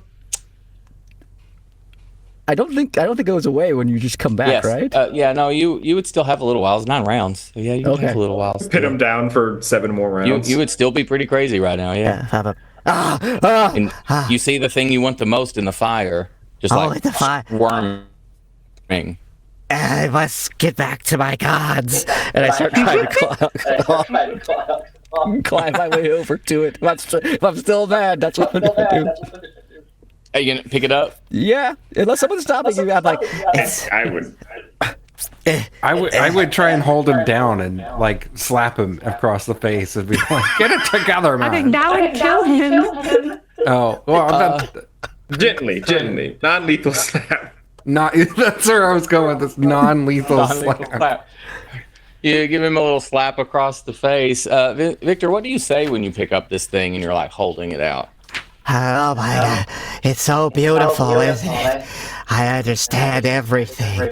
This is how we're going to achieve. Do you know how much work I could get done if I was made of hair? All the extra appendages and things. and yeah, I'm just rambling on.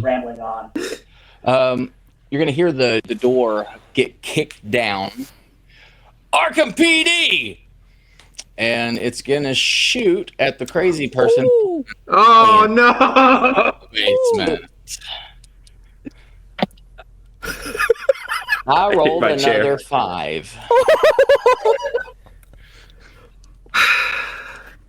It's Gonna shoot through the little thing and into Vincent's shoulder.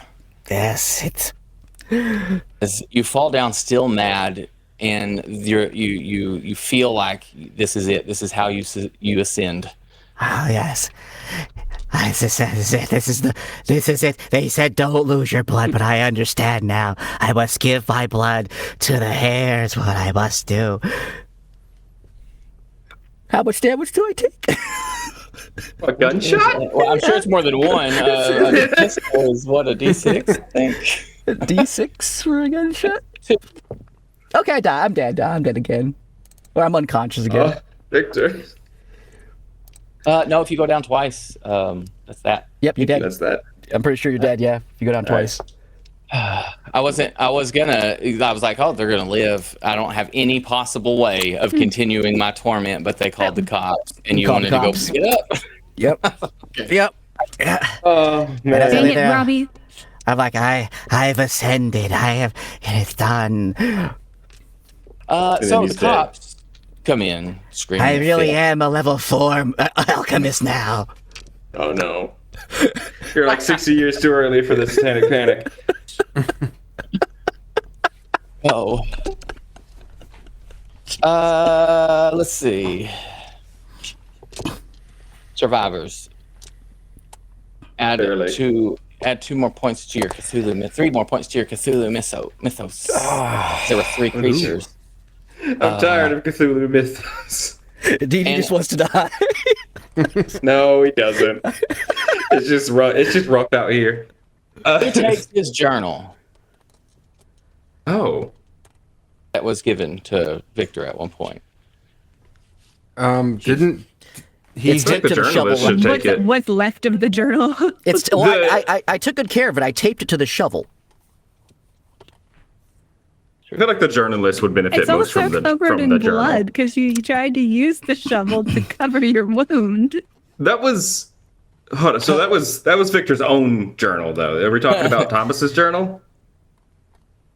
Actually, I don't know. Which journal did you use? You had both. I taped both of them to there. Oh fuck.